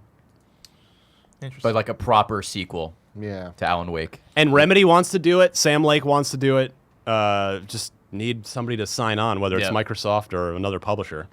So we started this conversation starting about Fable, but we never actually put one on the list here. Fable 2. Fable 2 would be the one for it should be in consideration. The dog was an incredible mechanic in that game, and it really did bind you to your character. Like it made you care. You cared about the dog. Yeah. You cared about the dog that's a good in point. Fable. The world was beautiful on next gen. It retained that same Fable charm and just expanded everything. It had multiple endings. Fable 2 is, that is the Xbox's Zelda, and I know I'm not trying to compare it to Zelda. Let's say it's not on Zelda's level, but it is the action adventure RPG that is synonymous with Xbox. It is the best one of those kind of games that Xbox has ever had. So we have about 16 games that are maybe on the list. Oh right boy, now. here's the problem though. We haven't done a single live arcade game. Okay. Well, no, we did. We got Limbo. We have Limbo. We did. We have We Braid. did. We have some Wars, stuff. yeah. Okay. So that's the thing is we have Yeah. 16 games. Okay. Before we start whittling down, are there any other games we got to get on this The, list? the rest in my mind are like third-party games that you could make the argument that they aren't tied with Xbox, like Throw 'em out. Red Dead Redemption. Yep, I have that. Fallout 3 or Fallout 3 New Vegas. Yeah. Yep. Yeah, that's true. GTA 4 and 5. Yep. GTA 5 I had. Portal God. 2. GTA 5 I wouldn't associate with Xbox though. GTA. It was more GTA 4 for me anyway, because GTA Yeah. 5 is now on everything. Yeah. Just about. I have. I know it's like GTA 5 is it. For me, it's one of the 10 greatest video games ever made. Yeah, Yeah. period. Same. Yeah. But it's like, It does need to be on this right? list. It's I wouldn't associate it with any platform, No, honestly, totally. because it's it's like an Minecraft entity. almost. there's It's its own no thing. there's Yeah, I guess no like Fortnite Minecraft. or it something. doesn't like suck on PS4 or PS3. Yeah, yeah, yeah. It's great on everything. I feel like since the GTA 3 trilogy being associated with PS2, Right. GTA hasn't been associated with a True. console. I agree with that. I have Shadow Complex. I considered that really I didn't good. think about that. Yep. Been wanting a Shadow Complex. Donald Mustard, if you are watching this somehow, some way, come on. Take some of that Fortnite cash, peel off a small dev team, and let's make this happen. What about the Orange Box? I had that on there too. It's That's- again not Xbox Yeah. though. It was on every. But like that's definitely one of the single greatest collections of Yeah. anything Yep. ever. How do you feel about Rock Band 2 or just the Rock Band? I series? consider it's the same thing where I just don't associate it with a console. Yeah, I guess Yeah. that's true. But even though didn't it start off no, I know. I think Ty? it was multi-plat the No. whole time. really? I just associated with. it was With even that it was Jackson. even on the Wii. Remember? Yeah. Was it? My cousin in Oh. New Jersey still has it sitting around on the Wii. Yeah, these are all games that I think we associate with that generation. Yeah. You know, if we made like a Yeah. Like this is just the stuff if we I've made written a down. most iconic of the generation list. I mean, Rock Band alongside Halo 2 is one of my favorite multiplayer video game experiences in my life. Yeah. Rock Band's amazing. Assassin's Creed. Did we want to put one on like 2 on there or anything like that? That's another one. Yeah. You don't tie it to the Xbox, you know. But Yeah, the only other ones I have, which are the same problem, the Batman Arkham games, Oh man. the Walking Dead Telltale, and Dead Space. Yeah. Dead- All great games. For some reason in my head I tied Dead Space to Xbox, but that just might be a me thing. That's just me because I played it on that. So Yeah. these are just like I good might have games. played it at a I just friend's want to house get on the 360. get a vibe on the room. yeah, Yeah, I think All we right. got to whittle this down. We got a good Yeah. list to Yeah. whittle. So we got Geometry Wars 1. We got Limbo. We got Braid, Castle Crashers, 1 versus 100, Shadow Complex. Let's just start there. Oh, those- of that Of group? that, 'Cause 1 that versus group- 100. Limbo for sure. Limbo. Well, how many from that group? Well, Let's okay. give up a show to Limbo. All right, yeah, definitely for Limbo. In my opinion, I feel like Limbo's the only one that I'm like, it's definitely on the list out of all. Really, It did come to other platforms later, but it was exclusive I would- to Xbox I would Live put- Arcade also for a put while. Castle Crashers on there as Okay. well. I think there's a fight for Braid, but it's hard to argue Braid over like Halo and Castle Gears. Crashers came out when they were doing Summer of Arcade. It was multiplayer. So did Multiplayer Braid and stuff. Limbo. yeah, they were exactly. also Summer of Arcade was great. Yeah. But I guess if we have to pick, like, if we're narrowing it down to one, I would say Limbo. Yeah. I can see that. No. Okay, then moving on. Fuck, this is hard. Yeah. So I hate I'm gonna this, but delete a love couple. this. I'm deleting a couple. All right. So right now, the two that are like still on the list, I'm gonna just have Limbo and Castle Crashers. All right. Okay. All right. Then Gears of War. Yes. Yeah. Yes. It's got to be there. It's a And 3, I think, is the overall best game, but I think for iconic, we just go with the first one. Gears of War. Halo 3. It Without has a to. doubt. It has. It's a lock. that would make sense. COD 4. Modern Warfare. Oof. I mean, it's Because there's still Mass Effect and Bioshock and like, Yeah. but they it had that was when Xbox had the DLC exclusively, and you Yep. played it. You played that on 360. I can't imagine it not making the list. Like you played it on 360. Yeah. Like, If we're talking about iconic, right? Even if we remove the 360 from it, if we're talking Call of Duty versus most games of that generation, Call of Duty is probably winning. And especially if I compare Call of Duty to Bioshock and Mass Effect and some of the other games we have, Call of Duty just takes Call it of as Duty far is as still icon one of the status. top-selling games every year when it comes out for Yeah. like months. and that was it's- defined Yep. by the Yep, 360 exactly. and what Yeah. it allowed. Yeah, totally. All right. Left 4 Dead. No, it's got to pass. I'm I gonna don't think say that- I don't think it's going to make the top That doesn't 5. hang. It's the top 5 is stacked. Elder Scrolls 4 Oblivion. Ooh. Here we go. I mean, I it say we comes- keep it for now. yeah, if it comes down to a knife fight between Oblivion and Mass Effect, that's a tough. Oh, also shout out to I think we already shouted out, but shout out to Skyrim still. Yeah. As far Yes. as, like, Yeah, as far for as sure. that generation, Definitely. that's definitely up there. Mass Effect or Mass Effect 2. I'll give up the Ghost on 2. We'll just go Mass Effect. Okay. Start the So- series. I'm down with that. There We you go. gotta do it. BioShock. Wait, so what do we have for sure so far? Here's my thing. I will argue that BioShock is iconic for many reasons. I don't think it's now that we're comparing it and whittling this list down, I don't know that I tie it to Xbox as strongly as I do Mass Effect or Call of Duty, Modern Warfare. Despite the fact that it was exclusive. Yeah. Yep. No, I mean, still, Totally. I'm not disagreeing with you. I kind of see Mass Effect and Bioshock in the same sort of situation, but it's We can difficult. keep it on the list for now. What do we have anything? That's What's after BioShock? How many yeah? What's more we actually got? what Ghost Recon Advanced Warfighter, No, which that I can- think gets yeah, the cut. that can get cut. Good mention. Dead no. Rising, Not That quite. can get cut. Love that series, but yeah, not in the top 5. Alan Wake, I'm gonna leave that which alone. which is great and iconic, but again, I feel like it might be 7th. More of or a cult 8th. classic. Yeah. Yeah. Yeah. Fuck, you couldn't be Fable top 10. 2. That- I feel You got to. You got to. It's Fable. Like, I think so. and then Fallout 3, which No. that can probably get. Yeah. You could get rid of that. So cut. now we're down to And then, did you already cut 1 versus 100? yes, I did. Okay, yeah. Which is what I Yeah. can accept that. Yeah. I feel like that would be like 5.5. So we're down to Yeah. 9. We're down to 9 right now. 9? We got Limbo, Castle Crashers, Gears of War. So let's stop right there Okay. for a Yep. second, because it's got to be between it's gotta Castle be one of them. Crashers or Limbo. Oh, it's Limbo. It's Limbo for me. I think it's Limbo too. Yeah. I mean, Full respect to the behemoth. Castle I love Crashers Castle is Crash, a but great Limbo game. is just... It Limbo like changed shit. It did man. so much Yeah. with... It didn't say a single word. Like, Yeah. The story and just the gameplay. All right, yeah, I'll give it a Limbo. Yeah, we're gonna talk more Yeah. about Playdead when we Yeah. get to Xbox One. We got Limbo. We got Gears of War, Call of Duty 4 Modern Warfare, Halo 3, Elder Scrolls 4 Oblivion, Mass Effect, BioShock, Fable 2. I think Good Oblivion. God. I think Oblivion gets the cut. Yeah, I When we're talking iconic, no, at I this know. point, it's Yeah, like, I think Yeah. by the trying to stick to your definition, Tim, I think Yeah. you're right. I think that's got to go. Much as it personally pains me. so 2 more need to go. Fable 2, BioShock, Mass Effect, Halo 3, COD Modern Warfare, Gears of War, Limbo. Oh man. All right, I I'm think cutting BioShock BioShock. gets the cut. Yeah. Yeah. Now that we're here, All right. We need to cut one more. You gotta For say 'em again. Most iconic Xbox Iconic. 360 games. Games that we tie intrinsically to the Xbox 360. Limbo, Gears of War, COD 4 Modern Warfare, Halo 3, Mass Effect, Fable 2. When I read this list, Jeez. I can't believe I'm saying this. Yeah. But when I read this list, Call of Duty? Limbo.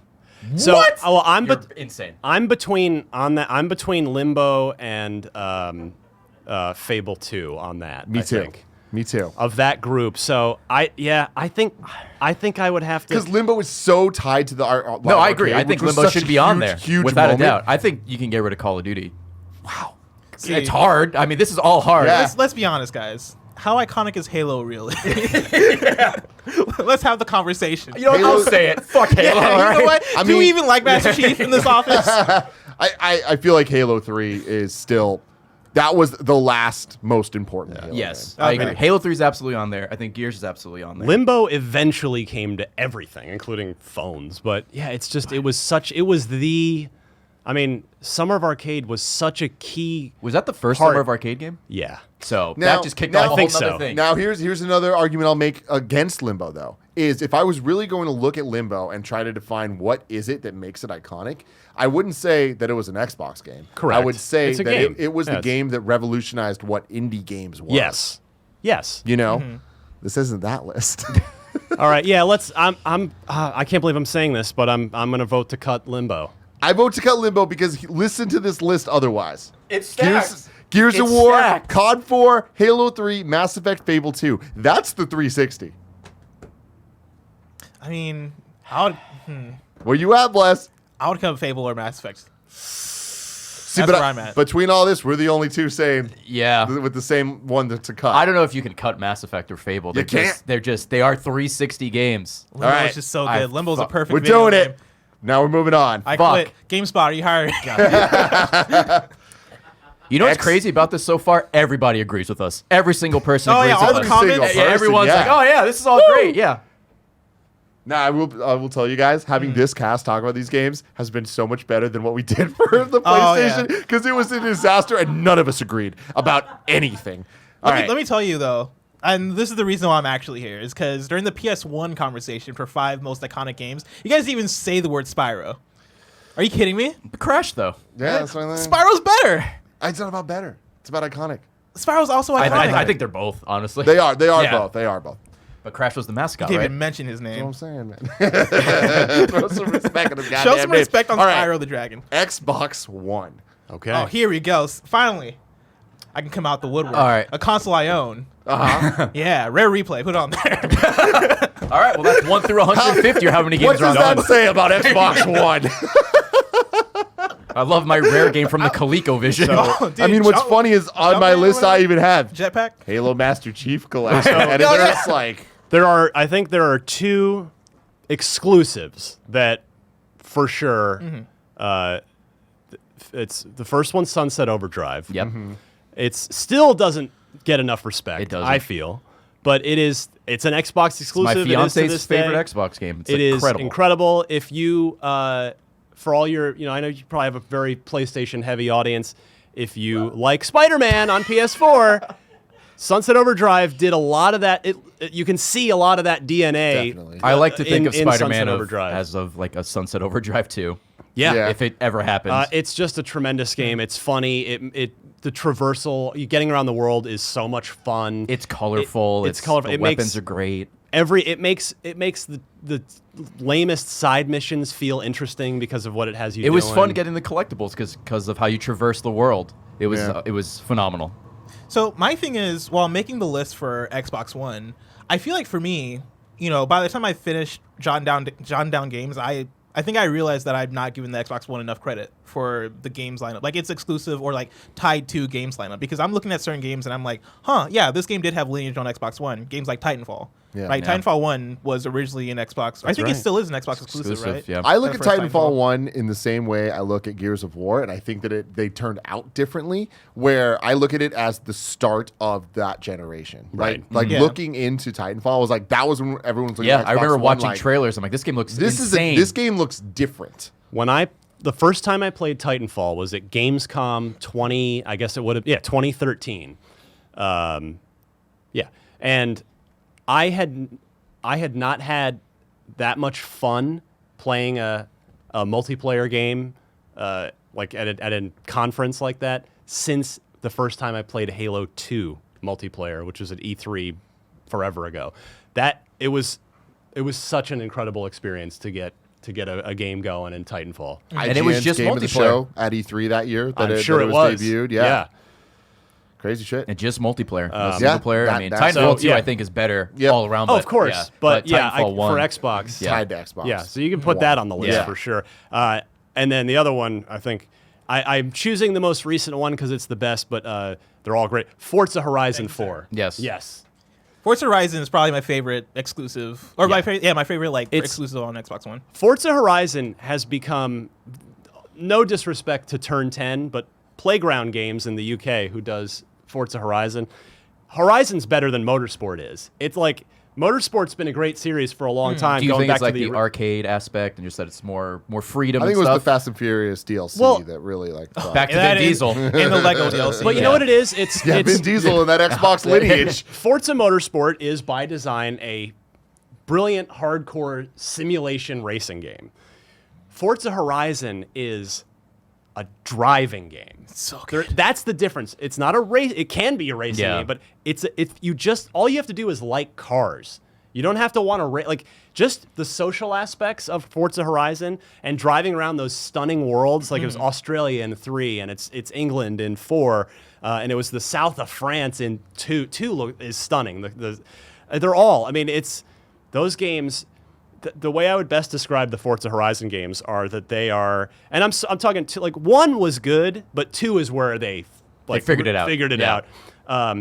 The Forza Horizon games are like if you could take a perfect 72-degree summer day Yes. with a nice breeze and turn that into a video game. It's Forza Horizon. That game generates happiness for me. Like I don't know what it is about that game, Yes. but there's something like inherently joyful about Forza Yes. Horizon that like you feel like you can feel like the breeze of the wind. You know, like you can feel Fuck, I like gotta you can play feel this it game. on your face. I don't play It's racing. I so- don't play racing games. Dude, Forza Horizon is so good. It's ridiculous. You're converting me, and I like Xbox. So here's my thing. I agree. Forza Horizon is on this list. Is there one that is the iconic one? Or I is don't it know. kind of Probably So- just the like newer one, right? 'Cause Yeah, you just it's get better and better. Yeah, they added seasons, which is like which are really good. they're though. really great. Yeah, but it's one of those things where it's like if 3 I think had a great map. 3 was in Australia, and I really like that map. But you know, 4's map is just as good. I You know, remember- the features are just as good in both of them. Yeah, two.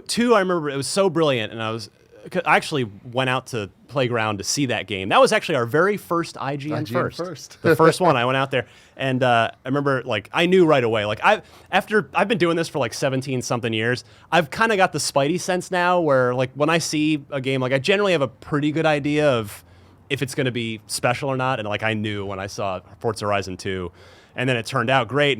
But I was like, how are they going to top this? And then they come out with 3 in Australia. And it's like, this is even better. Yeah. Like, they've made this better. And then it's like, how You can top are this? they topping this one? Like, even the Hot Wheels DLC was so cool in 3. But then they came in, 4 ups the ante again. Yeah. The season stuff and 4 is Lego so DLC. Good. The Lego. Yeah. Dude, you start off Forza Horizon 3 by racing, I think, a helicopter, and you eventually at a certain point race a train. Like it's Yeah. That does sound It's like really Fast good. and And Furious. the Yes, you gotta love it. It's So, about family. We're going with 4. yeah. Forza Horizon 4. All right. So let's just throw out some bullshit here. Rise, Son of Rome. I No. love Rise. I love it to death. It's just a tech demo, and it's super repetitive for those 5 or 6 Yeah. hours, but I loved every second of it, and I hope they make another one. So they're not. But Fuck. but yeah, Why the, am I here?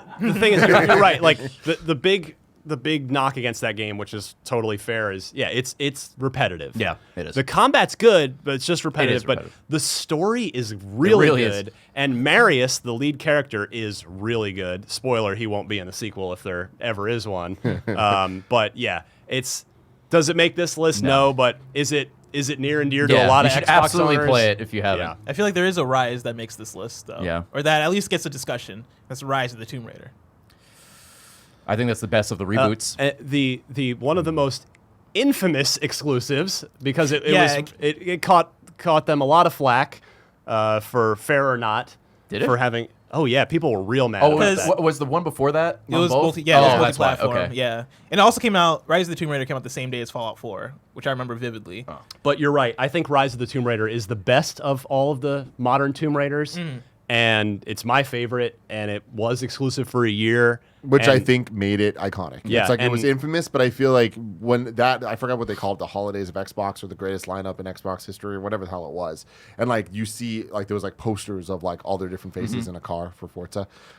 It was Lara Croft. It was like they tied her to Xbox in a way that like you couldn't not think about that. I voted for Rise of the Tomb Raider for Game of the Year at IGN in 2015. Sadly, it didn't win. I mean, well deserved. The Witcher did. But yeah, Never heard of it. I thought, yeah, I'm totally with you on that one. Blessing. That's can't argue with that. So moving on here, I feel like Halo 5 not on the list. Great multiplayer. I feel like no Ass Halo campaign. and no Gears make the list. Well, Halo Master Chief Collection might.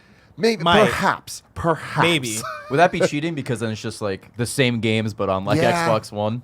But again, I feel like it's Also, that game was unplayable. and for like, I think that that's the thing that makes this weird is every generation has its weird quirks, right? Yeah. Like when we were first talking about, and Xbox doesn't have this lineage, but when we did the most iconic PlayStation games, when we were talking back on like PS1 and stuff, things were just different on those generations where third-party titles were more commonly associated. Like you look at Super Nintendo and it's just like Capcom games were Yep. exclusives, right? Or it's like people firmly are like the Genesis this or the Super Nintendo that. Like that doesn't exist. I played so my much EA these Sports games on Genesis. Genesis, right? It's like that, like the Disney games were on Super whatever Nintendo, it was. yeah. It was like that doesn't exist anymore. But I feel like in the same way that like calling a trilogy collection is like cheating, I feel like Master Chief Collection, the story that it has this generation is iconic for better or worse. I actually agree. Master Chief Collection, I think, can qualify because even though it is a collection, it brings something new and never seen before to the table in that it unifies the brilliant multiplayers of all of these. I mean, 6 games now, right? Yeah. 1, 2, 3, read. Yeah. ODST and Reach. Yep, 6. So it ties it all together. And I just, right before the holidays, I did a re-review of the Master Chief Collection, a review that I had regretted. I gave it a 9 when it came out because, long story short, I mean, I thought, I gave them the benefit of the doubt and thought, because we'd held our review for a couple days, things were a little bumpy, and I was like, all right, we got to put a final score on this. That was before we did the review in progress stuff. And I thought, you know what? The campaigns are great. Yeah. They're probably going to fix the multiplayer. This is a 9. This is still amazing, even for just the campaigns. And I was wrong. I was wrong to do that, and that was a big reason why we we changed our review policies and started doing reviews in progress. But when I did the re-review, I put a 9.5 on it because it had fully Dumb and Dumber, totally redeemed yourself. I mean, it's the Master Chief Collection story. It's Is one an of the incredible best, story. Like, reversals. It's Totally. an incredible story. And I feel like that is a story Yeah, of this I guess it is. generation. We've seen it so many times now with games as a service being what it is, which didn't exist before. Yeah. And it's like we see these games come out like Rainbow Six Siege comes out to being like, I guess it's fine. And then it becomes huge down the line. That's right. And I think that Master Chief Collection is the first time we've seen that tied to console exclusive, where it's like that feels like an Xbox story. Yes. And it feels like such an amazing turnaround for what seemed hopeless. Oh, God. Everything works great now. I've been playing it like nonstop the past couple of weeks. All 6 games. It's Would you say it's a better bundle than Orange Box at this point? Oh, that's it's hard, right? That's kind of like apples to oranges Yeah. because, it's like they're Orange not. Box, They're Orange not Box really. is an amazing fruit box, whereas Halo is many good oranges. That's true. I guess that's fair. Yeah. Yeah. Yeah, throw Super Mario All Stars in there too for ranking yeah. Dude, collections. that's baby. Yeah. Let's Yeah, dude. go. There's It's like one- a box of chocolates. Yeah. Whereas where it's more like a Rare Replay. I feel like it's a box of chocolates. Rare Replay is a box of something. You know I what like mean? it's a bo- chocolate aisle. Rare that Replay is specifically kind of for like me. a bag of Halloween candy, Yeah. where you're like, everyone only wants a couple of these. Yeah. Except for me, who I'm just like I love all of it. It's all for Right. me. So I feel like I want to throw 2 out there that I don't think both will make it. I think that one should, but I also feel like it's just representative of like where this generation's at. Cuphead. I knew this is where you're going to go. Or They're both on. They on both there. have to be on They're there. both on. They're there. both on there. you think? Yes, for absolutely. now. 100%. Yeah. Of the 2, Cuphead, I would give it to 100%. Cuphead. Yes. Even though it's come to Switch, and actually so is Ori. So it Yeah. doesn't really matter on Wait, that. is Ori on Switch? Yeah. Ori's How on the did I miss Switch. this? You should Ori's on the straight Switch up with buy it. achievements. Xbox achievement integration. How did I miss this? Yeah, man. Yeah. It's one of the 2 games on Switch. You can get Xbox achievements in, the other being Minecraft. Minecraft. Yeah. Oh, Minecraft might be. So yeah, strong calls on both of those platformers, Tim. Now I've got to give a shout out to the rightful 2016 Game of the Year. Suck it, Overwatch. You're cool, but not this good. Inside. Yes, that's also one. Inside is. I had Inside as well. I love Inside. If you've not played Inside, I will not ruin it for you. It is 3 of the best hours you will ever spend in front of a video game. So it's only 3 hours long. It's the spirit. It doesn't tie to Limbo, but it's very much like the spiritual successor to Limbo. Do you think it's better than Limbo or not Yes. as good? Do you? I do. I think that as an overall experience, it's better. There are moments in Limbo that I liked better, but I give Limbo like the slightest of edges. Yeah, but I love them both. I love them both both. of them are just so good. Inside, I think we talk about we get crap all the time because like people still associate whenever we give a game a 10 with perfect. No. It means masterpiece. It's written right there under the number. But for me, Inside is like objectively as close to perfect as a game can get in that every animation has been like gone over a billion times. It's like the most polished, the sound design, like play it with headphones. Yeah. Please, if you're going to play it in a dark, quiet room with headphones. The audio design, the animation, the visual, just the art direction. It says so much without ever saying a word, and you will be talking about the end. You will be thinking and talking about the end of that game for weeks afterwards. For a game in whatever that was, 2016, 2016, yeah. To do something new with what looks like a 2D platformer.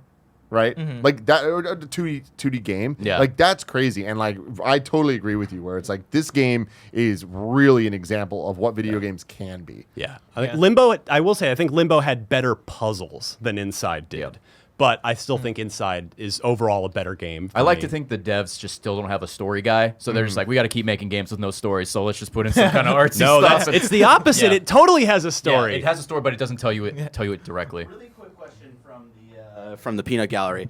Because Inside eventually came to PS4, does that lessen it as a iconic? It's about the association. It's about the It's association. about like what you Well, associate. because Limbo came out for other platforms. as Yeah. Well, the difference is Limbo, I think, was exclusive for a good while. Inside's exclusivity was like a 1 month. Yeah. Thank Yeah. you. Yeah, exactly right. It came out in June of 2016, and then by July it was on Yeah, because PS4. I remember that being a big deal when they announced it at the Xbox press conference. It felt like an exclusive. Yes. Yeah. And then shortly after, it was like, oh yeah, it's coming to PS4 we as well. We had no idea it was coming to PS4. Yeah, and so it was very quickly after that. So I just Yeah. asked the That's question fair. to ask it. My argument would be, I feel like the most people that played it that like would identify it as iconic did it in those early days. That's When fair. it was Yeah, just yeah. like that. All right. They still will, because of that, will always associate it with Xbox. Cool. Can I throw one out there that I think is definitely on the list?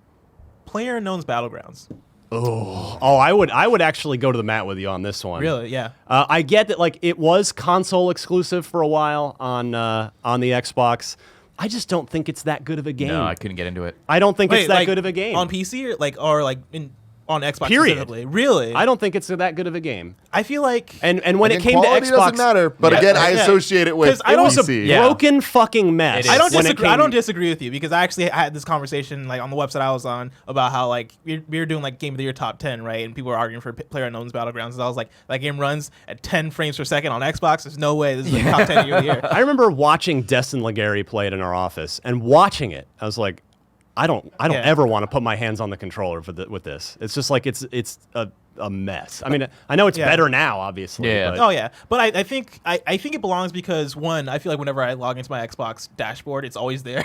Like I feel like I see it in their branding everywhere. Like they put that game on the Xbox One box if you buy a new console at Best Buy or something. Yeah, you're making good arguments there. Yeah, and also like it was the first. do push it a lot, It was yeah. like actually, I don't know if I could say it was the first. Was it the first battle royale that came to console, or did it was Fortnite beat it No, it beat Fortnite, right? to console? I don't know. I don't recall if I don't recall. if it came out, if Fortnite came to the consoles. 'Cause- Yeah, I don't know. Fortnite Battle Royale came out in fall and didn't. I feel like PlayerUnknown's Battlegrounds came to Xbox and fall also. It was I do remember it was December. It was right because they'd promised it that year, and they got that early access version out on Xbox right at the end of the year in December. And again, like I'll make the argument of like I associate PUBG with more PC platforms because when it came to consoles, that's when it really started falling off because the console performance was not super great. Yeah. So I don't. But it was I still associate way more with PC with Xbox. You're right, Yeah. and I do too. But the thing is, like, he's right that like Xbox owns that brand. owned it and continue to own it as in the same let's way put it that, on the box that thing. Sony has kind of owned the mind share on a lot of big third-party games this Destiny, generation. Yeah, you know? exactly. Yeah, like I feel like if we're that. doing an iconic list, then like Destiny for PlayStation, right? Destiny would be in the conversation. Yeah. I feel like PUBG is a similar thing, but even more so because like I don't Xbox think it will. definitely We'll keep it on the short Yeah. list. We'll come back to it. Any others? Hang on. I want to make an interesting argument. Okay. Go ahead. I feel like Xbox Game Pass throws a loop in this because The Outer Worlds came out on Game Pass. I played that game on Xbox because of Game Pass. A lot of people did. Yeah. Especially since it's on both Windows and console. If you got like the Ultimate one, yeah.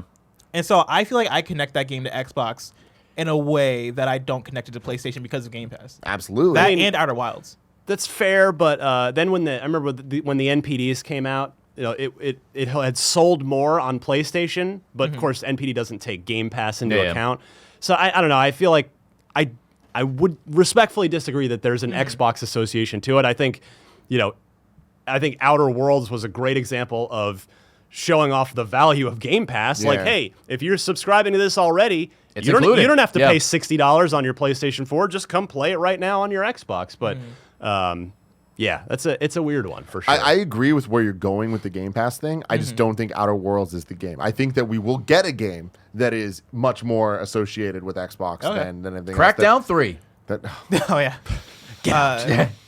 Outer Wilds is another one, though. I don't know if Outer Wilds is iconic enough, but it is like a lot of people will make the argument that's one of the best games of this generation. Which I don't know if I'm there, but I understand the argument. I just wouldn't give. Doesn't it to Andy Xbox. love that game? Andy does. Yeah. Sea of Thieves. Sea of Thieves. That's another game that turned it around. It has, but I feel like it's still. I'm gonna put it on the short list because like it's crazy not to. I feel like that's one that like, in spite of itself, it's not iconic. Yeah, it's a game I really want to go back to it, and I just haven't had time. But I feel like it's almost just like this secret amongst the people that did stick with it, and just the rest of the kind of the larger Xbox community hasn't. Is there any single player content in that, or is it still just like the whole open? No, they've fleshed it out with a lot of stuff. Because that's why I didn't play it originally. It just didn't have any. Like you could play by yourself, but you're gonna get destroyed by a group of 4 or something like that. So before we start whittling down, is there anything else we got to add? I mean, Gears 4 I think was great. I don't know if it cracks this list. I think that they handed it over to the Coalition when Microsoft bought it outright from Epic. It was very much the analogy I used in my review of Gears 4, which I think still works, is it was very it's very much the Star Wars Episode 7 of Gears, where it was handed off to new people and it was here's a new generation of heroes, but we've still got the old generation in there to kind of pass Marcus the torch. Phoenix? And I think it was a great game with really good multiplayer.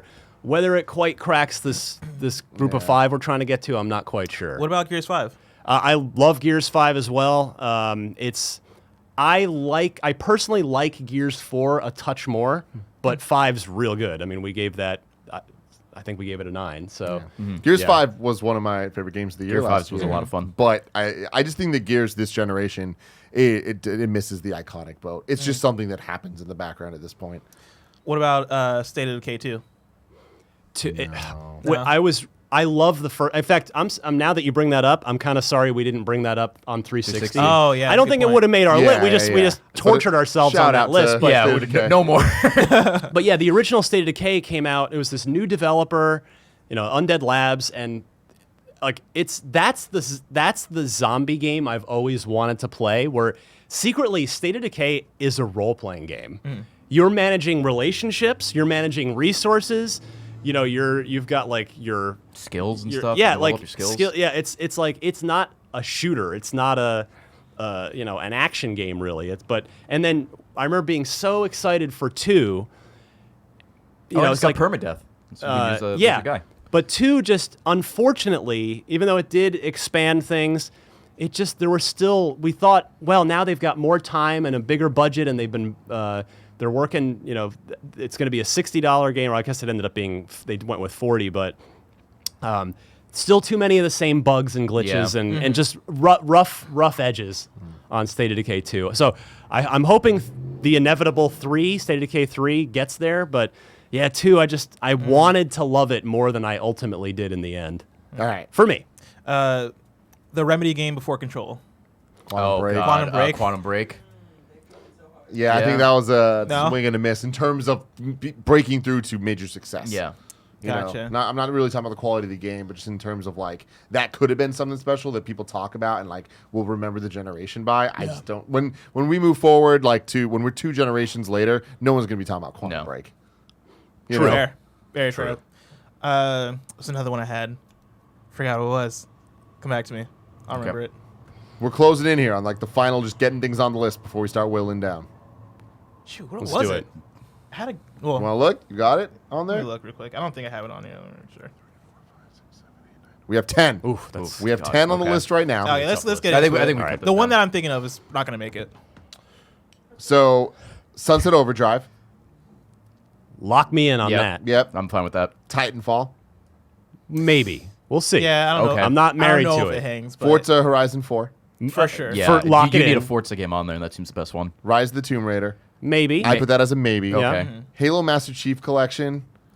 I mean, I kind of feel like it's a lock. Yeah, It's gotta be. It's It's an gotta be embarrassing there. lock, but it's a lock. I think it's a lock. But is it though? I mean, it's only in the sense that it's a it's a great story. It's the power of perseverance. Like 343 could have bailed on that game. Yeah. They could That's have true. pulled the plug on it 3 years ago and said, you know what, we tried. It's just not working. It's We're too gonna much. we're gonna Yeah. stop. Not that they would have not that it would be deactivated, and Yeah. but they just stopped supporting it, right? Yeah. But they stuck with it, and they deserve a lot of credit. And it works now. I've been playing it it too. works great It works now. great, and it's everything it should have been originally. Yeah, And I I mean, think- it's like 6 years later, but everything Yeah. works. All the games are in there. Minus but 5. that's the thing is it's not just a collection. It's like it is its own kind of experience of like looking. It is a collection, but it's also an amazing game. And it's on the also other a side of it. Halo 2 anniversary. They Thank updated- you. Yeah, yeah, Thank and you. that So too. 6.5. All right, It's even got the 6 like the remastered Halo 2 maps. Oh, It's yeah. got all the Halo 2 everything, but also those 6 like super Remastered, modern yeah. remastered maps, which are awesome. Cuphead. Yes. Yes. Looking at this list, I feel like Cuphead has to be Yeah, I there. think It that's has to fair. be. Ori, I don't think makes the cut. Love I love think- you. I don't know, man. Yeah. I don't know if it feels right without Ori. I Yeah. feel like Ori 2 needs to come out and like get in people's minds a bit more for it to then. We're a month and a half out. Yeah, Yeah. yeah. The game is just so good, and it's so beautiful, and it's one of the best Metroidvanias, and It's If- fantastic. it is. Yeah.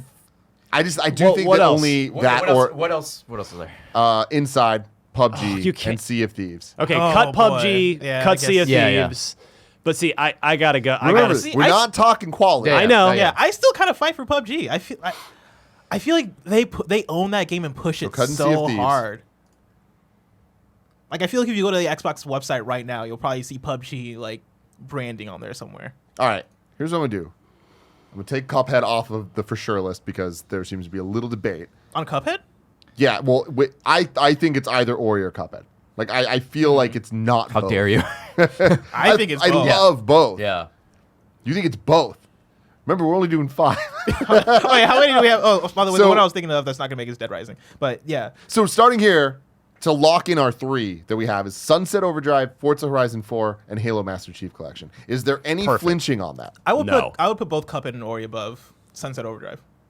Oh, That's where I'm at. oh, Really? You guys fight I for, used for to Sunset like that you. hard? I didn't know Sunset was like that. I feel like Sunset has that cultness that in multiple generations people will still be talking it about. is a Sunset very Overdrive. unique Xbox One game. And it's and it's tied the- to it Yeah, stands out, it's and it's an console exclusive. exclusive. I mean, it's Yeah. on And PC. so- It's on PC now, could but it wasn't feel that. on.